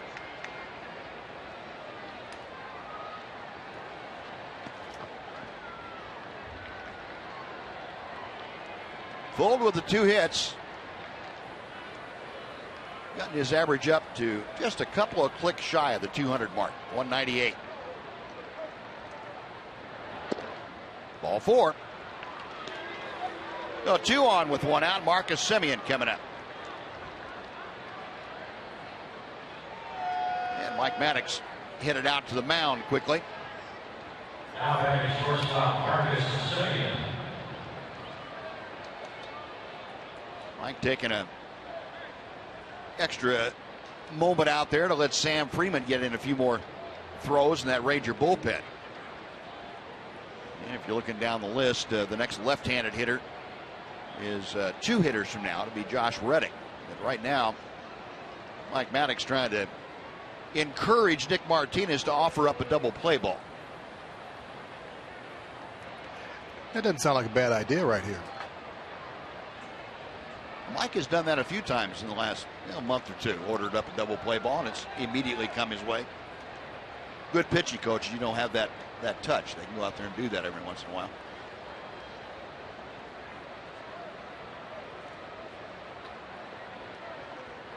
The runners at first and second. Semien is 1 for 2 officially. He's singled, also walked. And a strikeout, the only time the Rangers have gotten him this evening.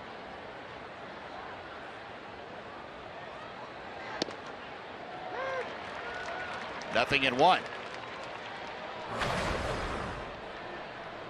And the other part of a pitching coach going out to the mound, and you go over all the hitters before the series begins, the first game of the series, which would have been last night. And sometimes, especially like last night where Semien didn't play in that first game, you don't touch on him quite as much as the guys that are in the starting lineup. So I think Mike wanted to go out and maybe refresh the scouting report on Semien, what they had talked about before and what they'd seen in this ball game.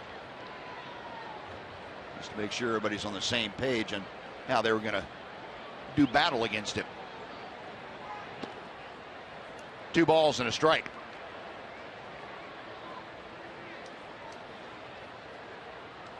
Semien checking with Ron Washington down at third base. Got Max Muncy out at second. Sam Fuld over at first. 1 out here in the top of the 6th. Now 2-2.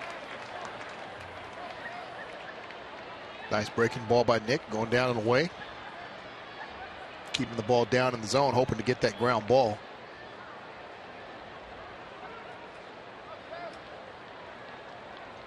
Ranger infield a double play depth. Odor and Andrus maybe a step closer to the bag and a step in toward the plate. And calls strike 3. Nick Martinez hit the inside corner.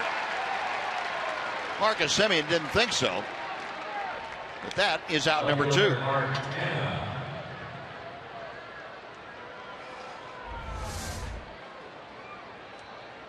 Like it had a little sink to it, going down and in. Too close to take.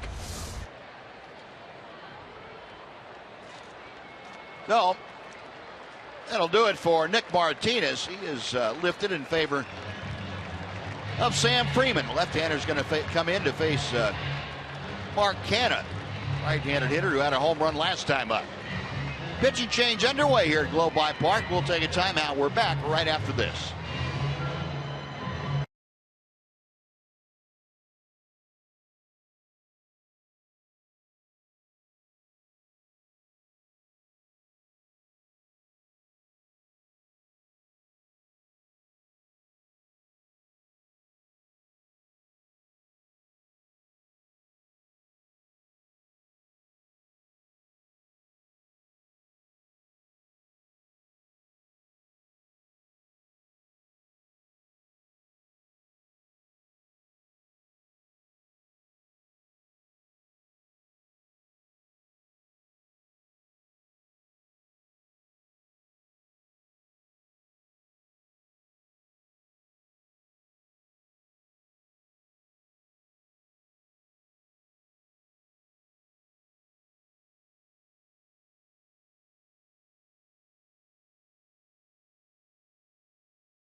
Has taken out the right-hander Martinez and come in with Sam Freeman, the left-hander, to face the right-handed hitting Mark Canha with 2 on and 2 out. Freeman appearing in his 50th ball game this year, a .280 ERA. Opponents hitting just .221 against him. And this is a matchup that has not occurred, Freeman and Canha, at least in the regular season. Pitch is low for ball 1. Canha tonight 1 for 3. That one, though, a huge one, a 3-run home run in the 5th inning. That came off the starter, Yovani Gallardo. Off speed, that is a bit low. 2 balls and no strikes.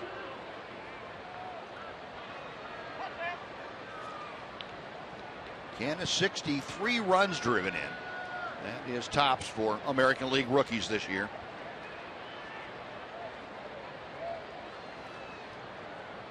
Got Muncy at second, Fuld at first. And the pitch floats in for strike 1.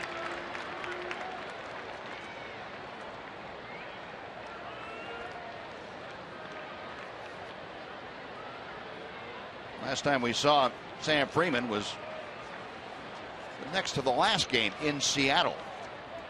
Worked 2/3 of an inning. 2-2 the count.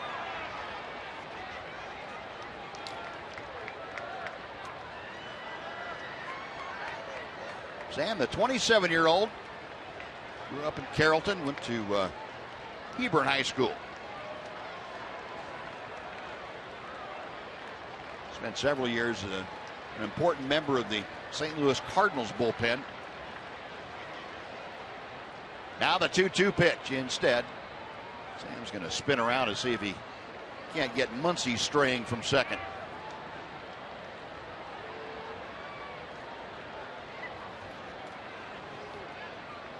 Left-hander is ready. We'll reset and try the 2-2 again.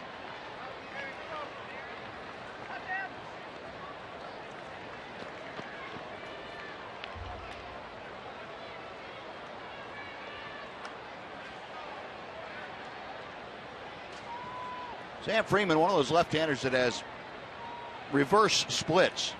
He had better batting average against my right-handed pitchers or right-handed hitters, and he does left-handers. Right-handers have hit just 183 against him, while left-handers have hit 267. Sam, one of those guys in the bullpen that isn't necessarily a matchup guy. He comes on to pitch an inning, sometimes more, get a critical out. This is certainly in the category of a critical out here with 2 on and 2 out. Canna fouling it off again.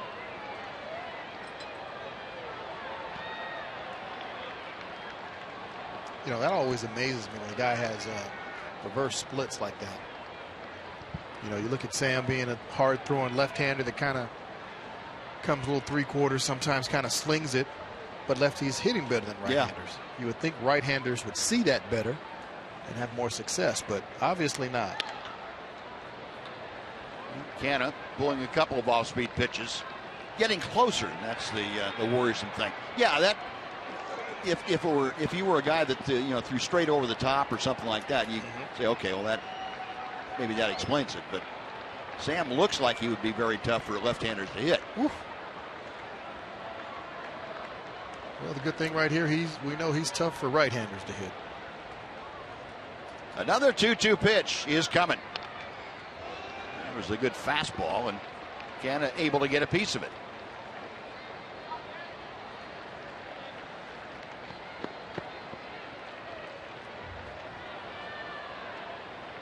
Sam has only allowed a run in one of his last 12 ball games. He's trying to keep those runners right where they are. First and second.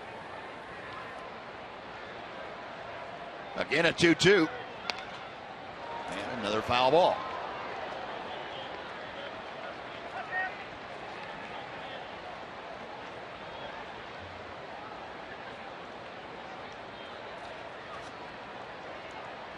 Freeman this year has inherited 44 runners when he's come into the ball games. This is his 50th appearance.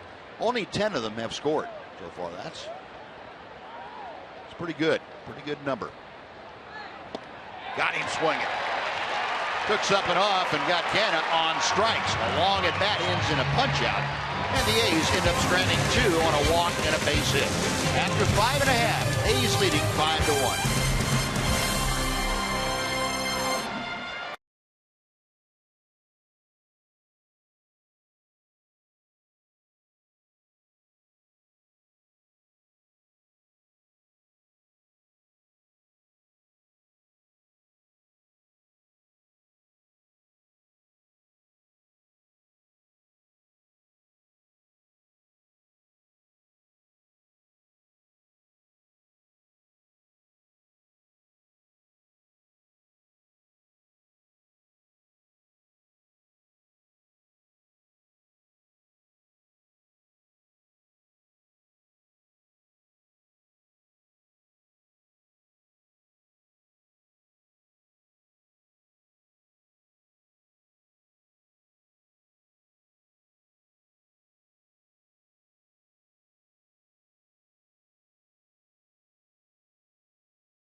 Brought to you by Sonic.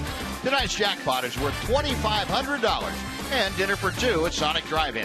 If a Ranger hits a home run during this inning, Mary Houghton of Irving will win $2,500. And if a Ranger hits a grand slam, Mary is going to pocket $25,000. You can register at any participating Sonic restaurant. Prince Fielder leading things off for the Rangers here in the 6th inning. Our Sonic slam inning, and Prince taking high. Fielder has grounded out twice to second base tonight. 0 for 2. That average currently at .306. Nolan able to get the breaking ball in a 2-0 count, and it's 2-1.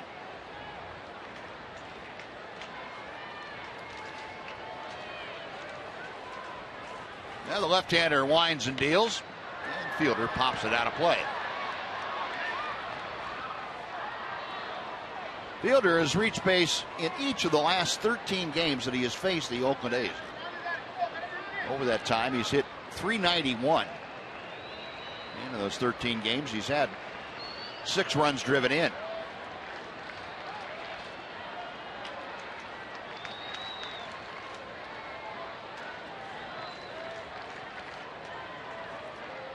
Nolan to the wind. Fielder fouling it back.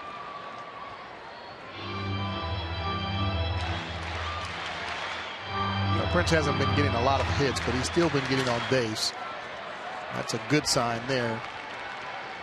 And that home run in his last 29 games, so he's looking to get that power stroke going back. 3-2 the count. And right now, the Rangers would love for him to drive one out of the park, but at least get on base. They need some base runners too. Trailing 5-1 here in the 6th inning.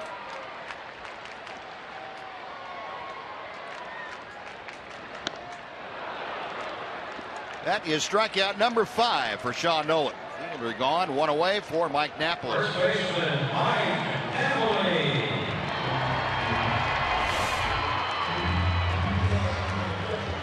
Nolan going with the fastball up in the zone. Holds it right by Prince.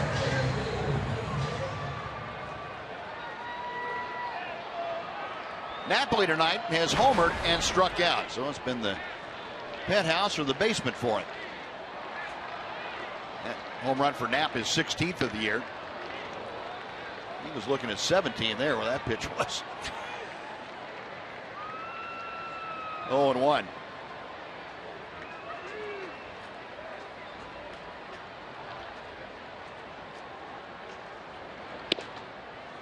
On the inside corner. No one gets that call. I think one thing about Marvin Hudson, the home plate umpire tonight, he's been pretty consistent. That ball near the third base side of home plate. That's been a consistent strike. 2 hopper out to Semien, the shortstop. 2 gone.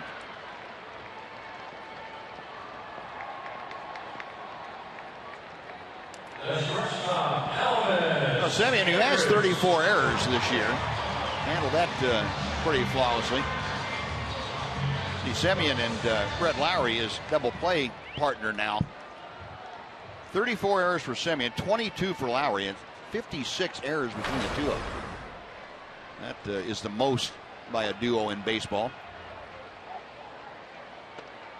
Elvis takes high for ball 1. Of course, the A's with the most errors as a team in baseball, 109 coming into play tonight. 2-0. Yeah, you're not going to win a lot of ball games making over 100 errors, and you still got 20 games to go.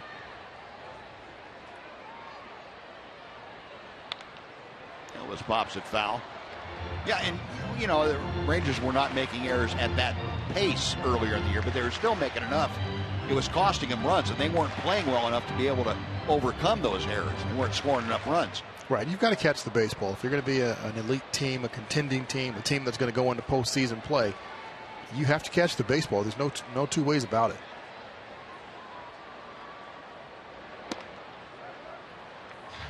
A little bit low, and Elvis has the count in his favor. 3 balls and a strike. Elvis trying to get aboard with 2 outs. Rougned Odor is in the on-deck circle.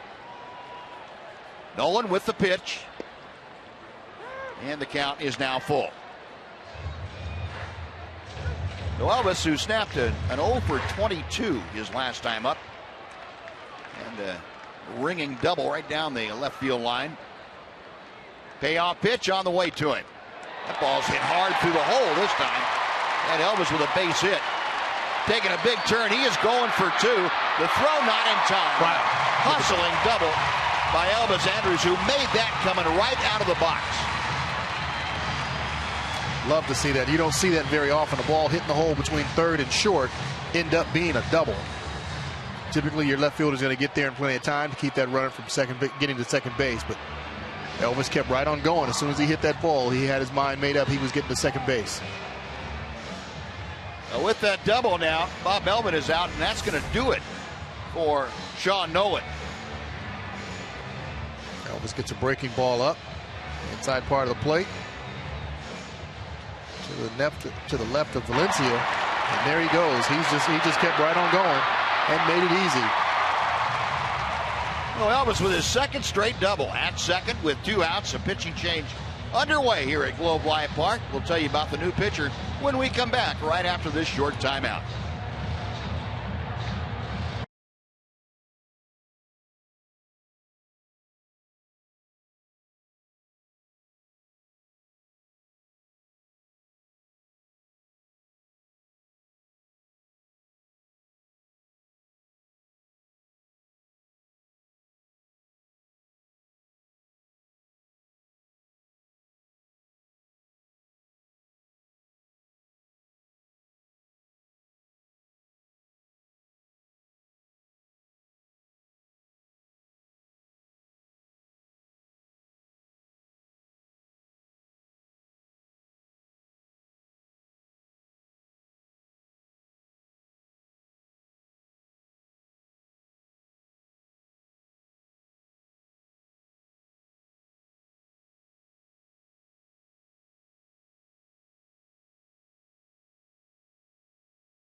Now to take over for the Oakland A's. Pomeranz appearing in his 48th ball game.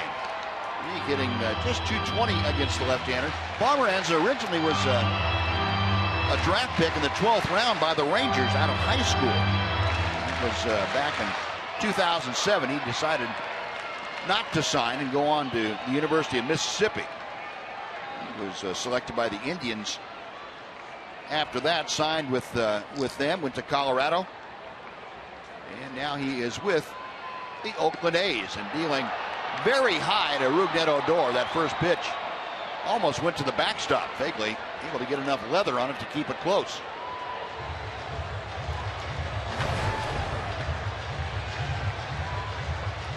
Odor tonight 0 for 1.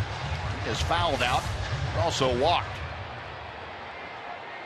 That one got away. Fagley barely able to keep it from getting to the backstop. Pomeranz checks second, back to the plate, and misses high.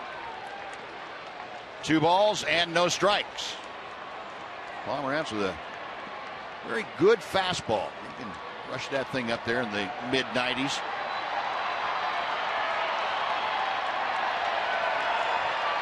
Crowd trying to get something going for the Rangers.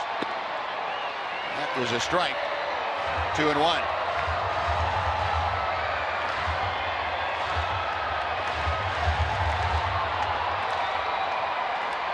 Mujica throwing in the A's bullpen also, the right-hander. Pomeranz ready. The 2-1 pitch to Odor. way inside, almost drilled him. And it did get him. It got his shirt. Rudin had his jersey top brushed by that Pomeranz fastball. And there are 2 on now with 2 outs for Ryan Rua.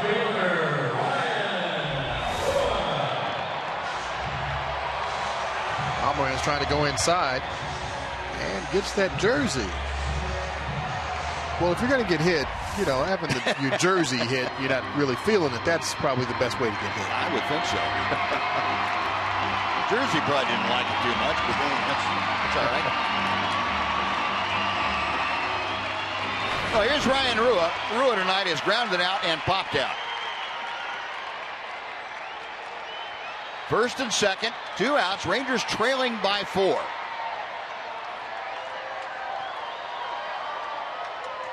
Pomeranz, a fastball and curveball pitcher. There's the fastball that's in at the knees for strike 1. Now Fegley going to go out and say something to Pomeranz.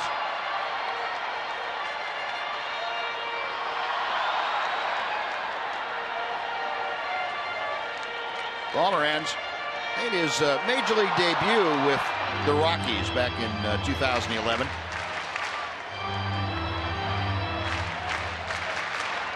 Traded over to the Oakland A's in the deal that sent Brett Anderson to Colorado. That was at the end of the 2013 season. 0-1 the count.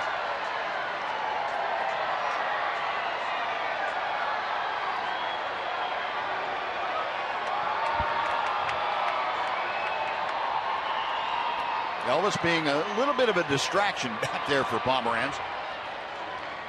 Odor with that sliding mitt on his right hand, getting his lead from first.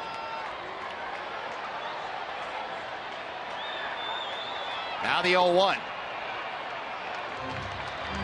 1 ball and 1 strike.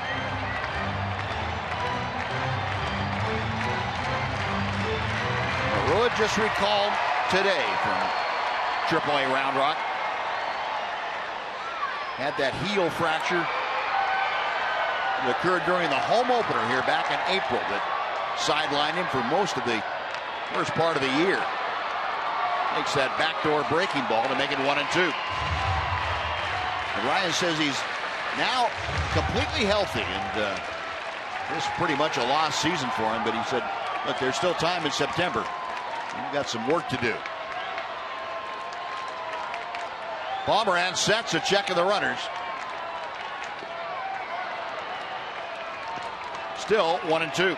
Yeah, it's been a very tough year for Ryan Rua. Came in and was the starting left fielder, so he was playing, getting some playing time. All of a sudden, some injuries swung the bat well, but injuries really kind of derailed this year for him.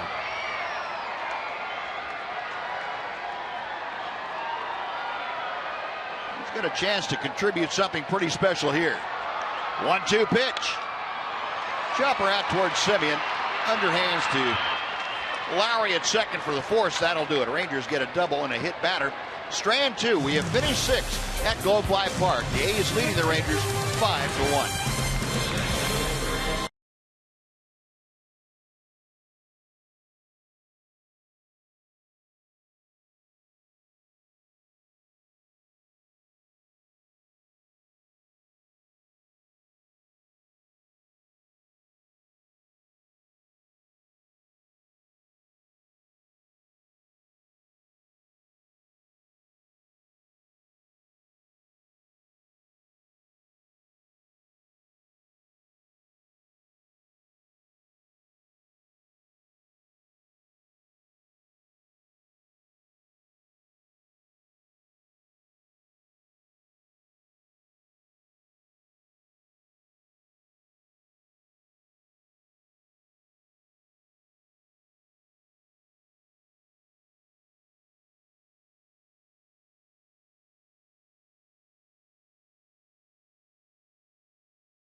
Napoli got it started in the second inning with his third Ranger home run of the year. Line drive. And Mark Canha against Giovanni Gallardo hit a low line drive that got out here, a 3-run bolt. That was in the fifth inning to make it 3-1 Oakland. A couple of hitters later, Danny Valencia went deep against Gallardo. A 2-run blast, and that finished off the scoring for Oakland, and that's all we've had to this point. Dallas big. Those letters out there in left field, the Dallas Convention and Visitors Bureau. That youngster's getting his road work in. Making sure he's got that opening down pat. I think he's thinking if he goes through it, he'll be big. It could be. It's not working. That's a little eye turning into a big eye. Josh Reddick starting things off facing Sam Freeman here in the seventh inning. It'll be Reddick, Valencia, and Lowry. 2 balls and no strikes. Sam Freeman came on to get a big strikeout of Mark Canha with 2 on and 2 out in the sixth. Now trying to get Reddick to begin things in the seventh.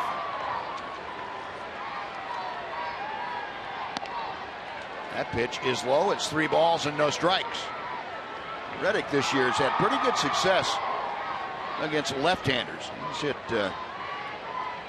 .302 dating back to June 10th against left-handed pitchers.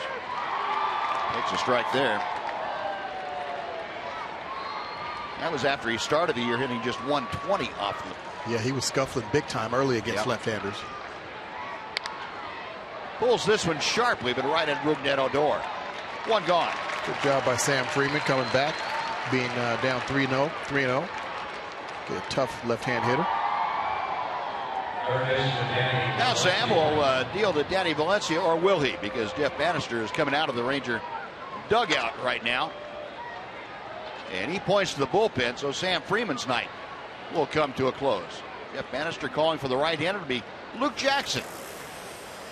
He will get his third Major League relief appearance coming up. And we will take a break here at Globe Life Park. We'll tell you all about Luke when we come back right after this timeout.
Luke Jackson, Fort Lauderdale native, on now to take over. Jackson appearing in his 4th ball game. He got roughed up in his first outing, but the last 2 have been scoreless outings. And Luke, with the league hitting just .273 against him. Young man that was a starter throughout his whole minor league career with the Rangers and made the transition this year to the bullpen. And he has really done a fine job, both at Round Rock and then coming up to the major leagues for his first foray at the major league level. Danny Valencia will be the first hitter that Luke faces here tonight. Valencia, a 2-run home run in 3 trips, and Luke Jackson started him off with a breaking ball, and Valencia was swinging fastball. I think he swung at that one before Luke threw it. Luke, the scouting report on him, I'm sure, mentions the 97-mile-an-hour fastball from time to time. That one right there down and away? That one, yeah. Yeah, I think that's what he's looking for. 0-2 the count.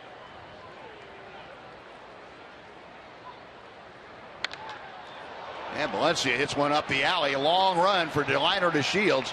Puts it on cruise control about 20 feet shy of the track and makes the catch. No substitute for speed. None. Love to see a guy that can run. Go get it out there in the outfield like that. You look at, his outfield work, his routes over the course of the year. Remember, he doesn't have a whole lot of experience out there in the outfield. He's a converted second baseman. So just watching his routes now, especially in center field, he's just gotten better and better the more he plays out there in center field.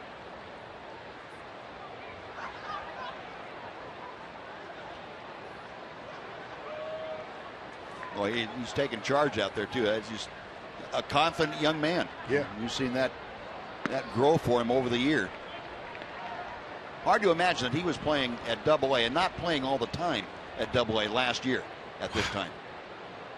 That's really hard to believe. 1 ball, no strikes to Brett Lowry.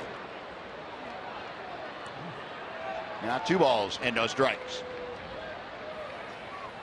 Lowry robbed last time up. A diving stop by Elvis Andrus at short. Lowry 0 for 3 this evening. And he lines one to right. Chu will play that on a hop. And Lowry with a 2-out single.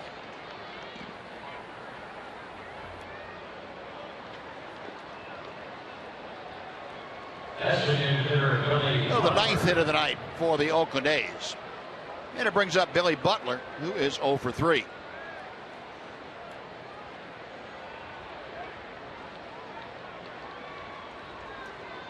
Butler, a couple of ground outs to Adrian Beltre. And last time up lined to Chu in right field. 1 ball, no strikes.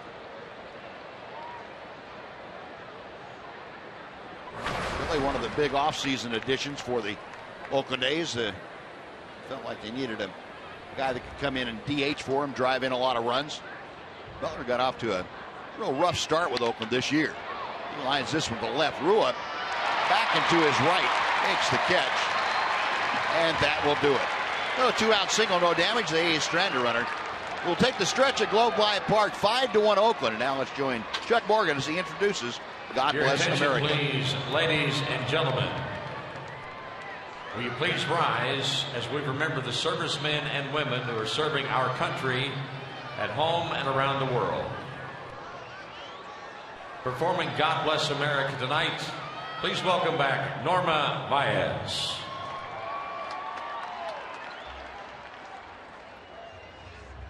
God bless America, land that I love. Stand beside her and guide her through the night with a light from above. From the mountains to the prairies, to the oceans, white with foam. God bless America, my home sweet home. God bless America, my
Orioles fan photo sent to us through the graces of the good folks at T-Mobile.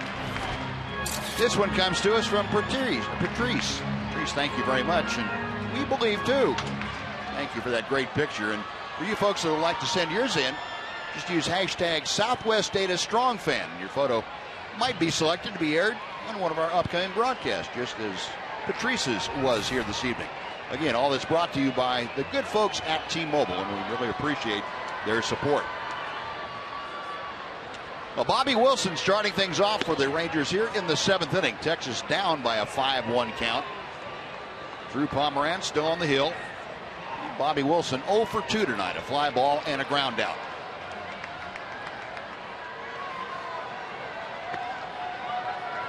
Two balls and no strikes. Bobby Wilson overall now hitting at 190. Ended up hitting 145 in his time with the Tampa Bay Rays before he came over to the Rangers on a waiver claim in the last day of July. Ahead of the count here, 3-0.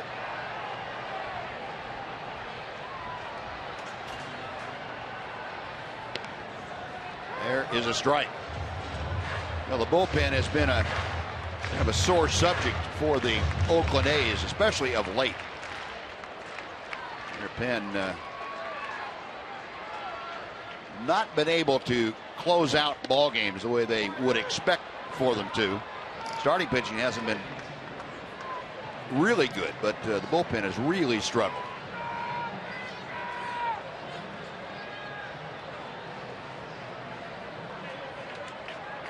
Three and 2 the count. Pomeranz back to the plate, and ball 4 as Wilson checked his swing. And he is aboard to start off the Rangers 7th inning. And that'll take the Rangers back to the top of the order. Ford, Delino to Shields.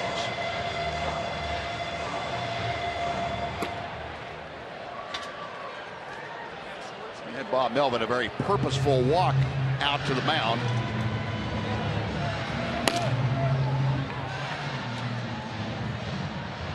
Ryan Dahl is going to be the right-hander, apparently, summoned from the A's bullpen. So Pomeranz finished after walking the leadoff man here in the 7th inning. Ryan Dahl coming on. We'll tell you what we know about him when we come back after this short timeout with the A's leading 5-1.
Five-year-old right-hander Ryan Dahl out of Winston-Salem, North Carolina, has been summoned. Dahl appearing in his 6th big league ball game. Brought up by the A's when the rosters expanded. Dahl has yet to give up any runs in his big league career. 7 strikeouts and no walks for the young right-hander. Opponents hitting .053 against it. Well, we'll see what the Rangers can do against Ryan Dull. It'll be Delino DeShields stepping in with one on and nobody out. DeShields 0 for 2 tonight. Had a walk. He's also struck out and grounded out. That time called momentarily.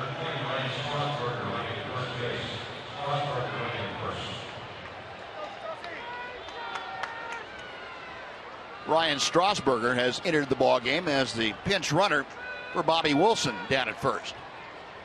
The Rangers now with pretty good speed both at the plate and on the sacks as Delino takes strike one from Dull.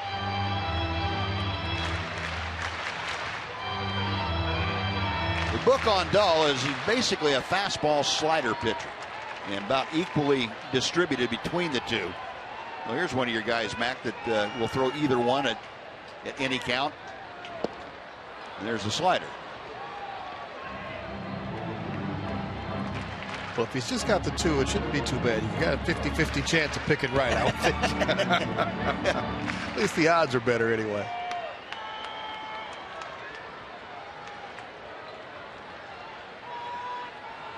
Oh, 0-2 to Delino.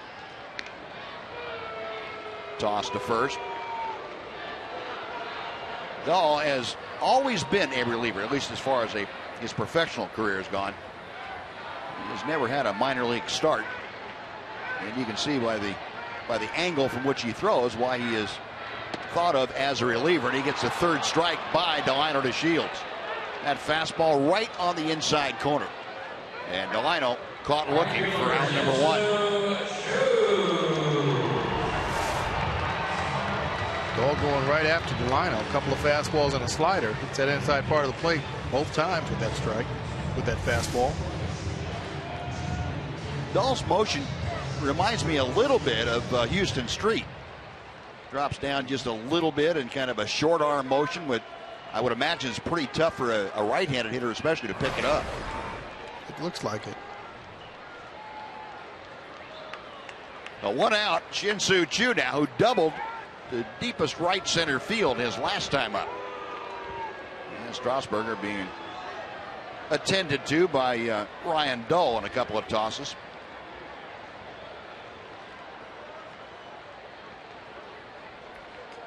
Right-hander to the plate, misses outside for ball one. Dull was a 32nd round pick by the A's in the 2012 draft. Graduated from the University of North Carolina Asheville campus. 1-0 pitch. 2 balls and no strikes.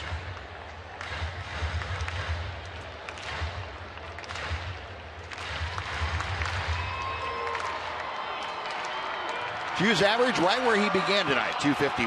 That's as high as it has been in 2015. Off speed, blowing outside, 3-0. Well, Dull having a hard time with the left-hander after he struck out DeShields. Chu hitting second in the order, Adrian Beltre in the on-deck circle.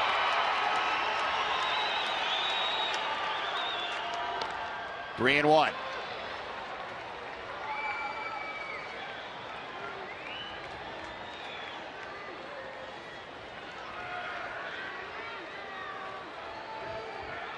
Chu now back in there. He has seen 4 pitches, so might have an idea of what Ryan Dull is featuring movement-wise. Seen both the off-speed pitch and the sinking or tailing fastball. 3-1 coming up. Outside, ball 4. 2 on with 1 out for Adrian Beltre. Great at bat by Chu. Hadn't faced Ryan Dull before, so I wanted to see pitches and see what he throws and from what angle. He already knows what he throws from the scouting report that they went over, but it's still a different thing once you get in that batter's box. So seeing it is totally different. We were talking about the Oakland bullpen, and 4.47 combined ERA is second highest in the American League. 21 blown saves, tied for the most in the league.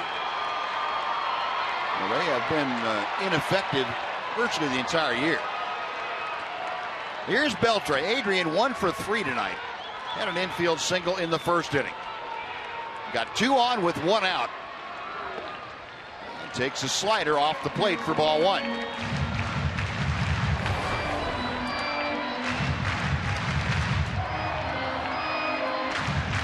Adrian with 8 RBI in his last 13 ball games. Trying to get the Rangers closer. They trail by 4. Ryan Dahl checking the runners. 1-1.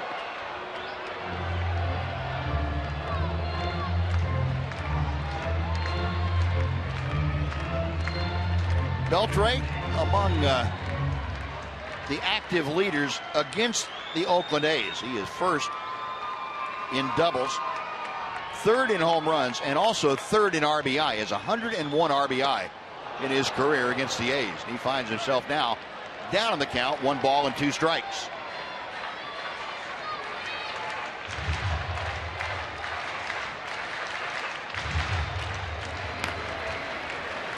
Fernando Abad, who we saw last night, loosening again here this evening.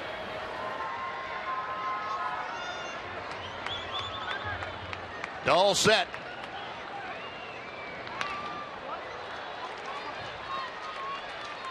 We'll try the 1-2 again. Beltre went up and got that one, didn't he? Typically, most hitters can't catch up to that high heater like that. Beltre's not most hitters. So yeah. Look at that.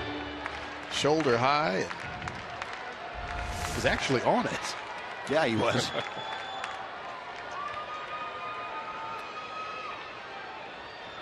Another 1-2 is coming.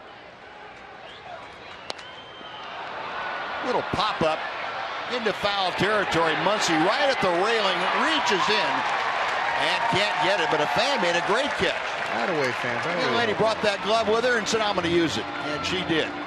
Nice going.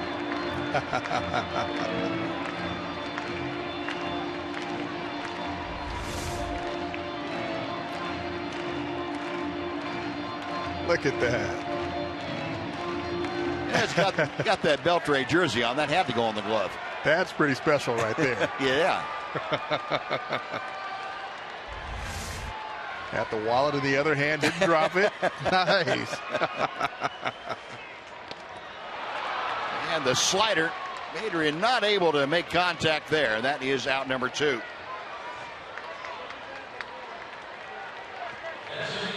Well, Dahl with a couple of strikeouts and a walk in his work so far. Nice pitch by Dahl. Slider breaking away from Beltre. Well, it looks like Bob Melvin is going to go ahead and let Dahl work to Prince Fielder, even though he has the left-hander Abad out of the bullpen. Fielder 0 for 3 tonight. Couple of ground outs and a strikeout. A's going to their overshift. And Fielder takes the first pitch low for ball 1. Marcus Semien, the shortstop, not come all the way over on the second base side of second, or first base side of second. Almost right behind the bag, but Brett Lauer, the second baseman, out a couple of steps into the outfield grass.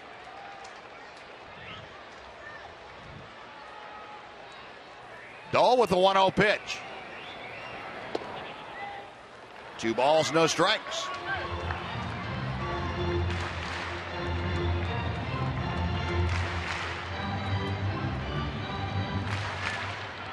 A's 5 runs on 9 hits tonight. The Rangers 1 run on 5 hits.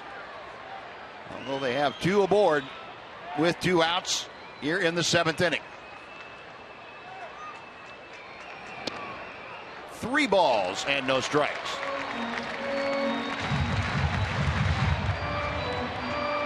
Bob Melvin motioning to Josh Fagley exactly what he wants done on the 3-0 pitch. And Probably saying, hey, you don't know if he's swinging or not. Don't take it for granted that he's not swinging. I think I'd take it for granted that he is swinging.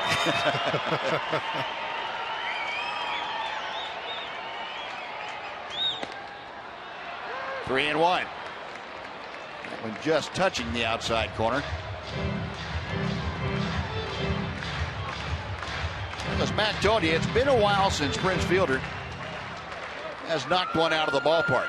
Last road trip in San Diego.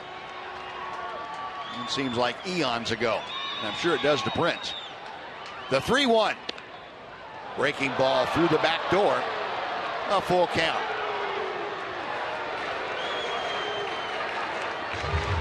So with 2 outs now, Strasburger at second.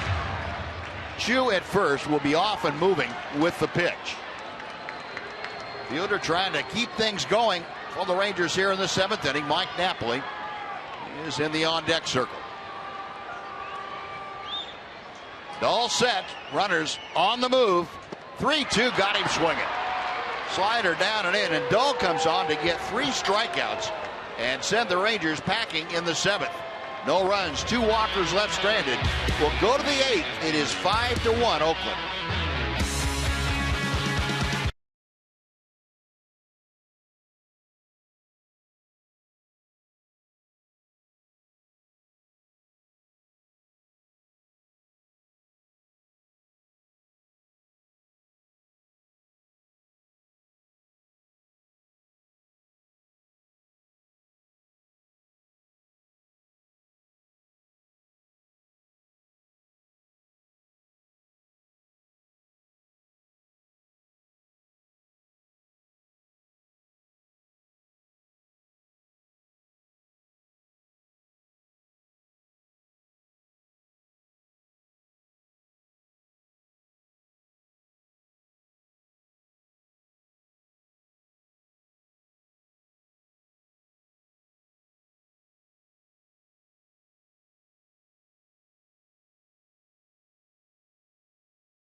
Hi, Buzz. Thanks a lot. We are down here in Section 10 with Karen from Austin.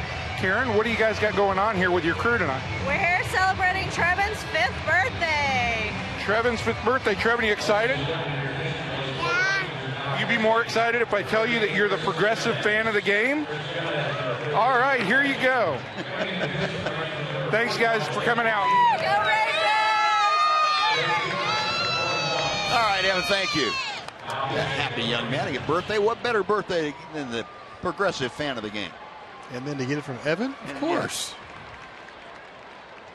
Kid will never have another birthday like that. Now we go to the 8th inning, and Jake Diekman has come on into the ballgame. Diekman taking over to work to the bottom third of the Oakland order. Jake appearing in his 18th ballgame in a Ranger uniform. ERA kind of jumped up to 3.14 after a rough outing last time out in Seattle.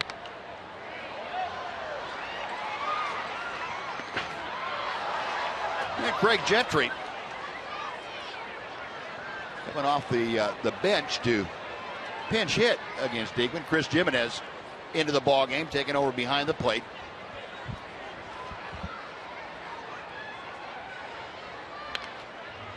Gentry fouling that pitch back.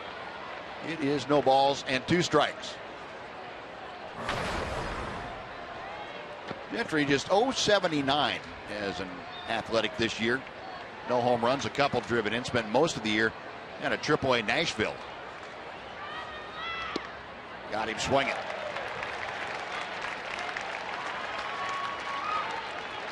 So Diekman gets a strikeout of Craig Gentry, and that's how the 8th begins for Oakland.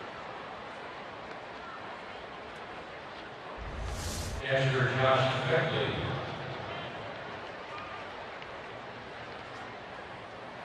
Now Josh Phegley.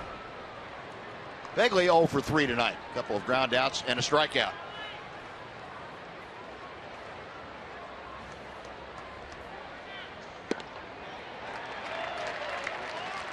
Looked like a changeup from Jake Diekman. Something we haven't seen. Yeah. I like it. Back to the plate. Yeah, we've seen that. Plenty. I like Good that one hard too. Fastball. Jake bouncing back from the outing on the 8th in Seattle, where he gave up a couple of runs without getting a hitter out. High and tight. Gave up a 2-run home run to Robinson Cano in that ball game in Seattle.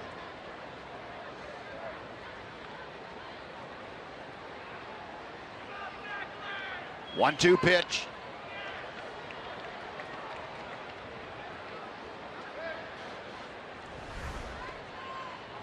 Ellen, how about Madison Bumgarner for the San Francisco Giants? Perfect through 6 innings with 7 strikeouts and only 76 pitches. He's taken on the San Diego Padres. Must be something in the water. Colby Lewis last night into the 8th inning. Wow. Perfecto. That's pretty good. Bumgarner. Phegley out on a fly ball to center. 2 gone for Sam Fuld. Giants starting to make some noise in that National League West. They were dormant for a little while. They were catching fire. They may have caught fire a little too late to catch the Dodgers, but you never know. You never know, and you know they play each other. They do. Dodgers coming in tonight had a 7.5 game lead over the Giants. Sam Fuld perfect tonight, 2 for 2 with a walk, a double, and a single. He takes a strike from Jake Diekman.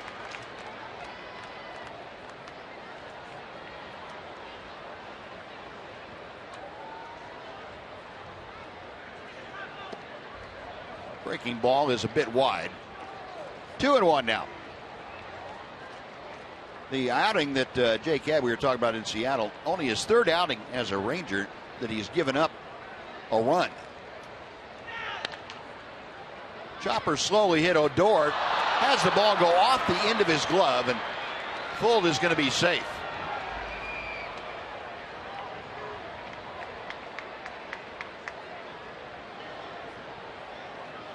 Well, Fuld on base for the 4th time tonight. This one,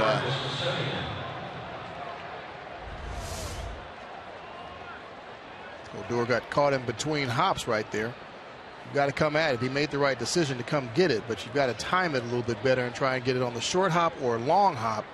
He got it caught right in between there and kind of had the gator arm right there, but he made the right decision coming to get it. But you've got to get your steps in order to catch it on the right foot.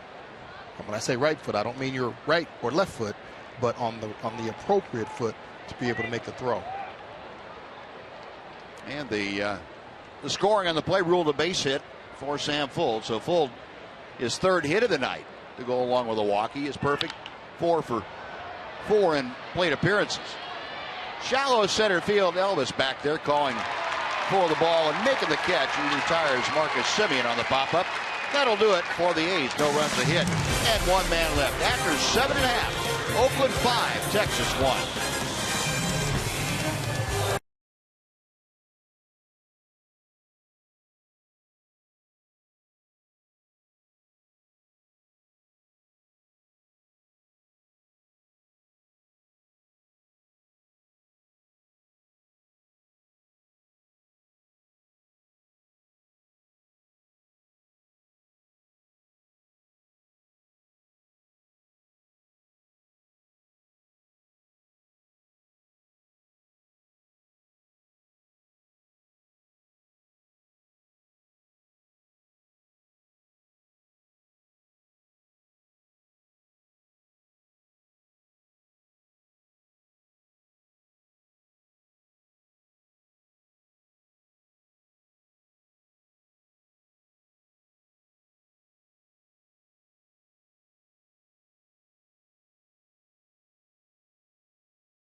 8th inning, trailing 5-1. And AT Ubers would like to remind you tomorrow afternoon, Rangers and A's finish up this 3-game series on Fox Sports Southwest. You'll see Billy Butler and the A's. Butler having a great September, taking on Shin-Soo Choo and the Rangers at 2 o'clock start on Fox Sports Southwest. Well, Mike Napoli will lead off things for the Rangers here in the 8th inning, facing Ryan Dull, who came in to strike out 3 of the 4 men he faced in that 7th inning. He gets ahead of Mike Napoli, no balls and 2 strikes. Greg Gentry remains in the ballgame, takes over in left field with Mark Canha moving into first base.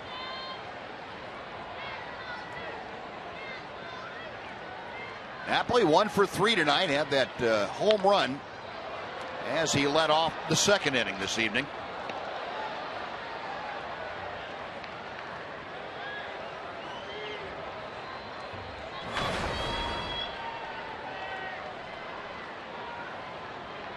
Knapp back in there, a .216 average overall with 16 home runs, 44 RBI now.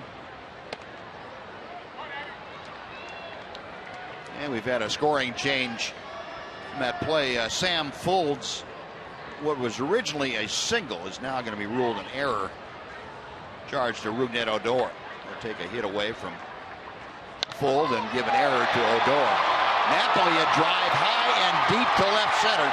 Back is Gentry right in front of the 390 marker. That ball high enough for the wind that's coming in from center field had its full effect, and that was enough to keep it in the yard. That's exactly what happened there. Napoli hit that ball, but just hit it too high. Wind got a hold of it, held it up. Look at Gentry's trajectory there, going back to the wall, and then he starts flattening out there and holds off. But another 5 feet, that ball's gone, but just a little bit too high. That's an out. Knapp's had some good at-bats tonight. The home run, now that long fly ball, also hit a pretty sharp ground ball. Here's Elvis. He lines one to left center field. That is down, and it is going to the wall. Elvis is going to stop at second with his 3rd consecutive double. But when the worm turns, it really turns, doesn't it? Oh, it does. Found some holes, you know, talking to him earlier today. He wasn't worried about, hey, 0 for 20, whatever it is, 25, 15. He's feeling good at the plate. Tonight, it shows up. He's getting some results from it tonight. It's a fastball up in the zone. Just drills it. I'd love to see him continue to drive the baseball. He's not blooping him in here, blooping him in there. He's driving the baseball. Well, Elvis, 3 straight doubles. And he is in scoring position now, 1 out. Rougned Odor. Rougned looking for his first hit. He's only had 1 official at bat. Tried to bunt his way aboard in the 2nd and fouled out. Takes the breaking ball. A little bit low for ball 1. Other than that, Rougned has walked and been hit by a pitch.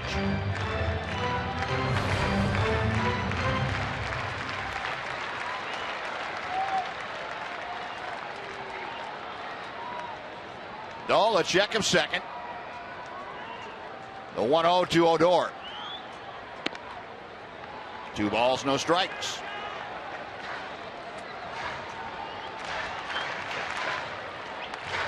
A career high tonight for Elvis with 3 doubles.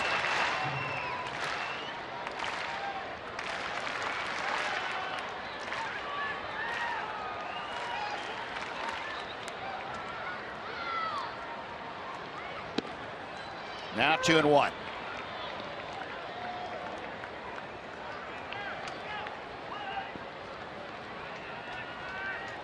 Mentioned Rougned hit by a pitch. That was something that happened with regularity early in the year. He was leading the major leagues at one point, hit by a pitch. He's dropped down because he hasn't had enough at-bats. Chops this one to second base. And Lowry throws him out. But Rougned came into play tonight, 5th in the American League. He now has 13 hit by pitches this year. And remember, he missed 6 weeks when he was down in AAA. 13 in 1 year. A lot of bruises. I think that's my career. Really? 13. Yeah. For whatever reason, I just got out of the way, or they stayed away, or I have no idea. But I just didn't get hit very often. Wow. I can't imagine being hit 13 times in 14. How about Biggio? He used to get plumbed. Yeah, and Don Baylor. Don Baylor. Just got people would think about Don Baylor and get hit. Well, Will Venable has come off the Ranger bench. He's going to pinch hit here for Ryan Rua. Venable with the average at 252 overall. And he takes ball one. Will, in a Ranger uniform, getting 205, just a 2 RBI. He's got a chance to get the Rangers closer with Elvis at third base and 2 outs. Little looper to third, and that is handled by Valencia. So that'll do it. The double by Elvis goes to waste as he is stranded. We're going to the 9th inning. It remains the A's 5 and the Rangers 1.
TV Premium.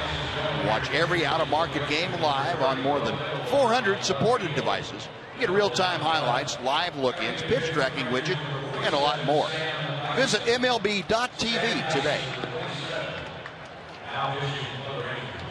Now we go to the 9th inning, and Sam Dyson has come on for the Rangers, his 19th appearance of the year. Dyson with that 1.83 ERA, 19 2/3 innings. He has struck out 16. And opponents hitting just 247 against him. Will Venable stays in the ballgame in left field. Pinch hit for Ryan Rua.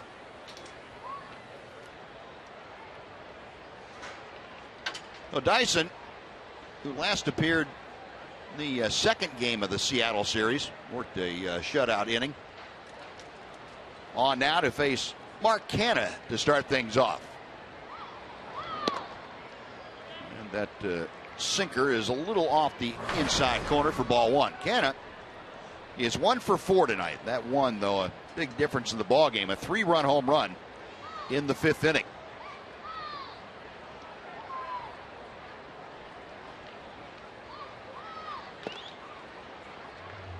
Fouled straight down. 1 ball and 1 strike. I marvel every time I see Sam Dyson and what he can make a baseball do. That sinker just dropping straight down about the last 10 feet to home plate. You know, there are very few pitchers where, you know, I have this thing that runs through my head. Sam Dyson's one of them. How do you hit that? Whenever he's out there on the mound, I'm like, how do you hit that as a hitter? It doesn't matter left-handed or right-handed. Typically, you know, one side or the other may have a little bit of an advantage. You know, switch hitting, I thought, okay, that, you know, that's, I like anything down, you know, because me, you know, run a little bit, just hit it on the ground, keeps the ball out of the air. But man, that thing's got some movement. That's just swing and miss stuff. Yep. Yeah, you wonder how people ever hit against both he and Jake Diekman when they're tuning that thing up. There's 96, 97, 98. That pitch a little bit high at 96. 2-2.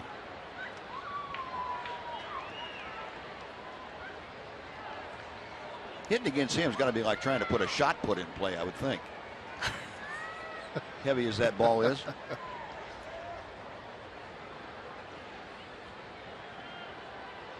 Canna waiting. Dyson sets. Fouled straight down.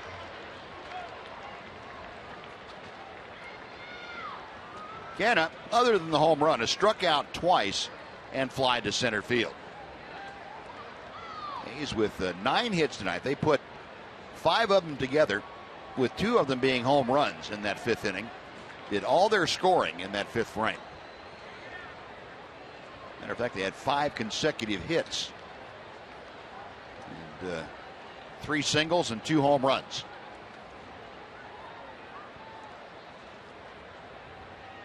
Another 2-2 pitch. Got him swinging.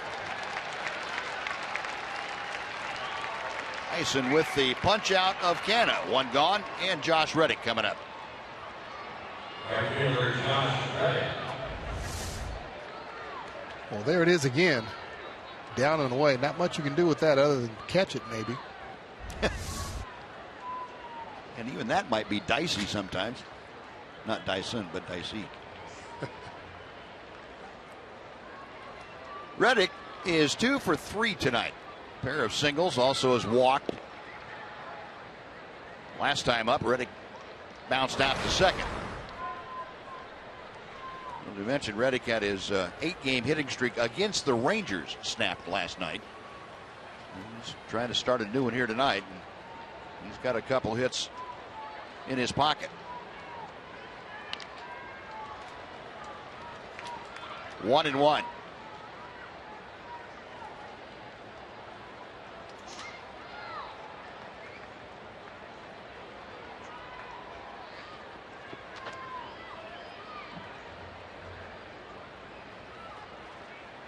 Dyson okays the sign. The right-hander is ready. And a base hit to right field. That one stayed up. It was something other than the hard sinking fastball. And Reddick took advantage for his 3rd hit of the night. Now, this answers the question. When you leave a ball up down the middle of the plate to a major league hitter, that's when you're going to get the damage done to you. Like it might have been the straight changeup. No, 1 on, 1 out. The A's now with 10 hits this evening.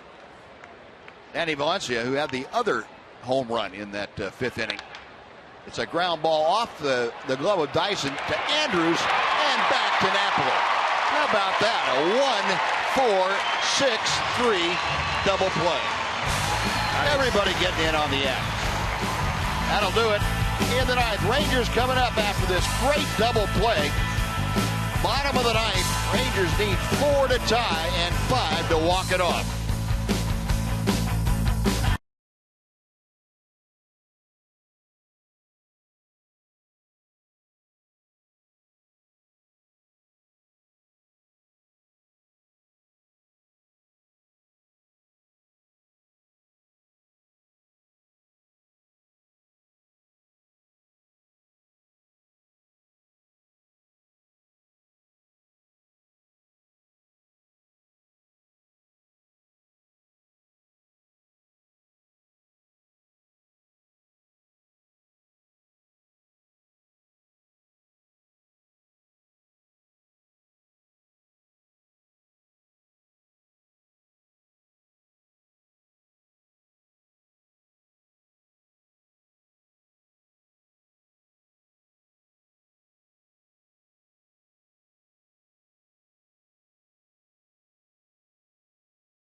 your low fare now at Southwest.com.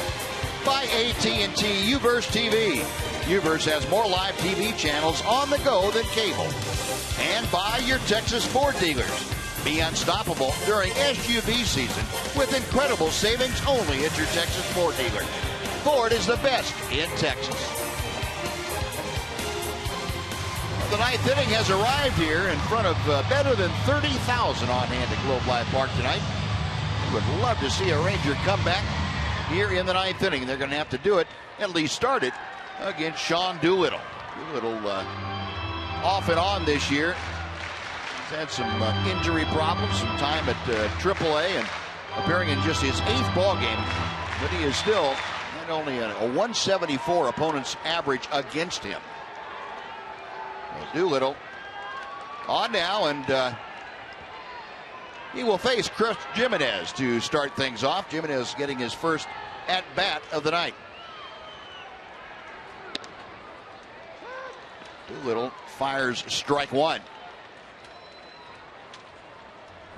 Jimenez 263 the average. 5 home runs, 11 driven in. The 5 home runs already a career high for Chris, and 11 RBI tie his career high, and he pops up the pitch to shallow right field. Canna, centering himself underneath it, makes the catch for out number 1. Well, Jimenez pops out, now back to the top of the order. And Delino to Shields.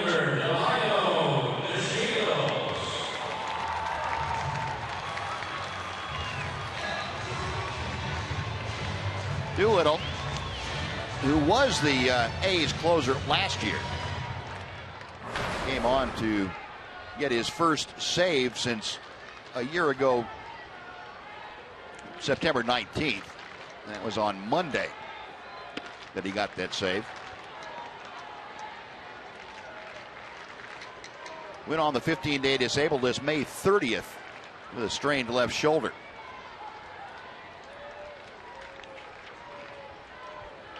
But back down, throwing the ball extremely well. Fires strike 2 to Delino to Shields. Delino 0 for 3 tonight with a walk.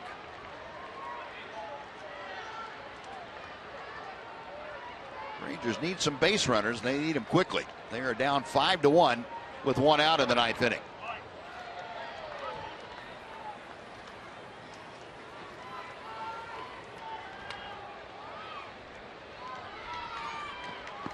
DeShields, other than the walk, is grounded out, and twice he has gone down looking at a 3rd strike.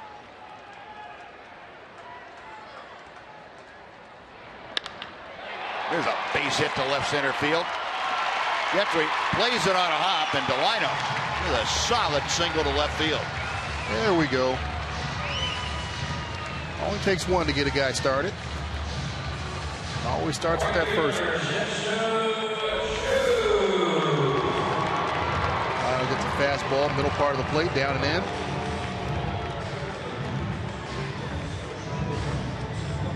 Drills it into left field. Well, that's a good quick swing, isn't it? That is. Nice, short, and quick. The 7th hit of the night for the Rangers. Delino with his first safety. He is aboard. Here is Shin-Soo Choo, who is 1 for 3 with a double. A strike from Doolittle. Choo, just a couple of previous matchups against Doolittle. He's 0 for 2.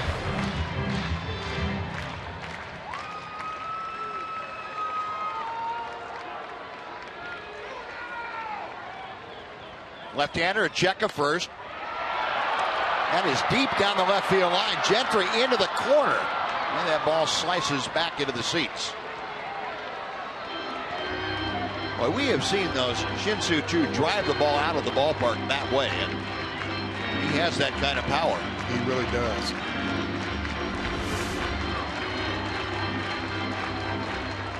Look at that. That ball's a few inches off the outside part of the plate. Still got to it and drove it. No, 0-2 now the count.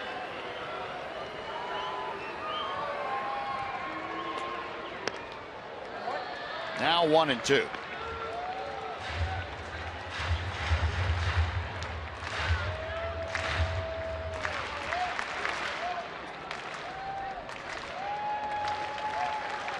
Chew pinwheeling that bat around, waiting for Doolittle, who is set. Another foul ball.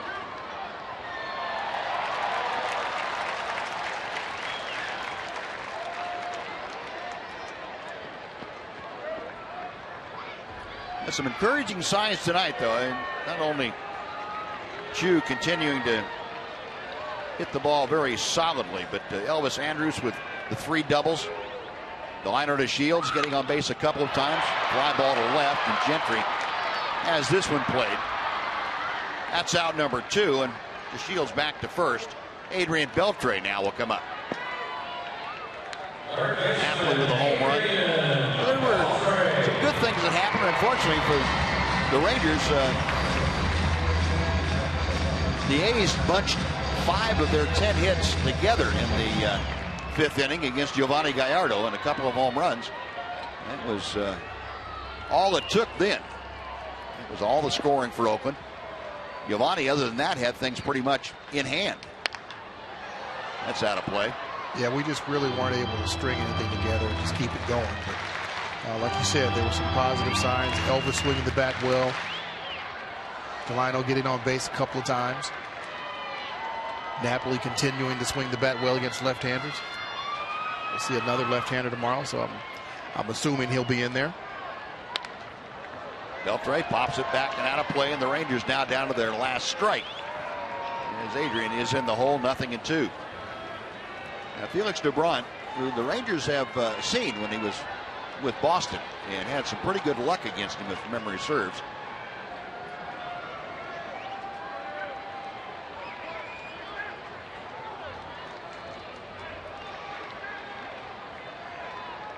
Doolittle ready for the 0-2 pitch. Down the right field line, that is headed toward the corner. It's a fair ball.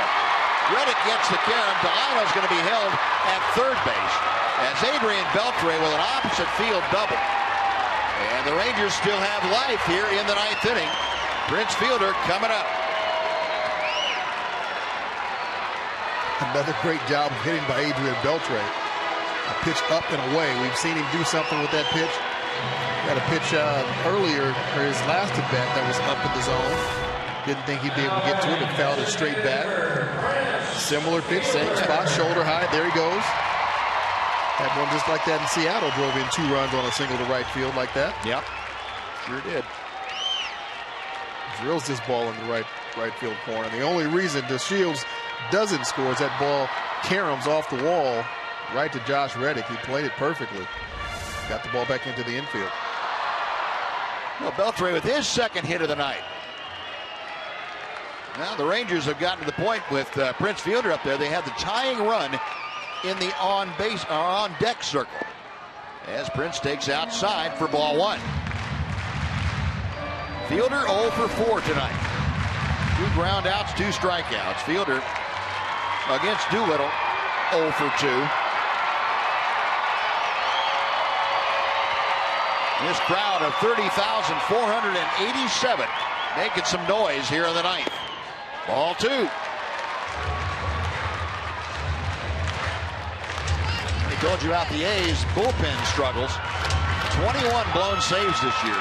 Tied for the most in the American League. And Bob Bellman would rather go ahead and just glance over that. Not even paying any attention. Fielder to left center field. Gentry on the run at the track. Can't get it. It's off the wall. 2 runs are home. Fielder to second. It's a 5-3 Oakland lead as Prince Fielder drives one over Gentry's glove and off the wall for a 2-run double. Nice job by Prince staying on this pitch.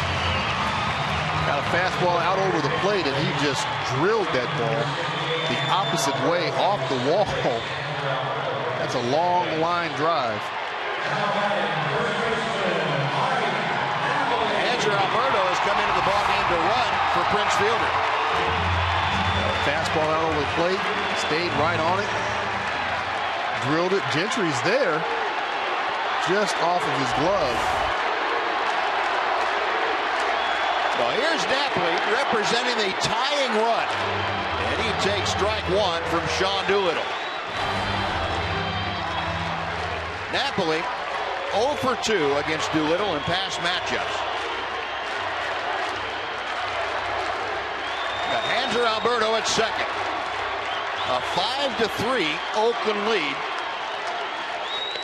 And Napoli takes strike two.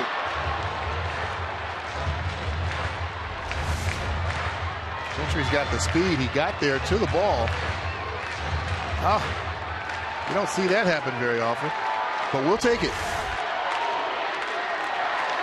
Knapp waiting. Doolittle sets. Foul back.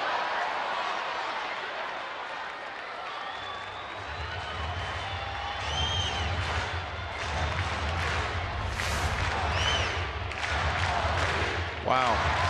Not sure that Sean Doolittle wanted to have that 0-2 pitch with quite that much in the strike zone. No, probably not. Still, no balls, 2 strikes. Doolittle to the plate.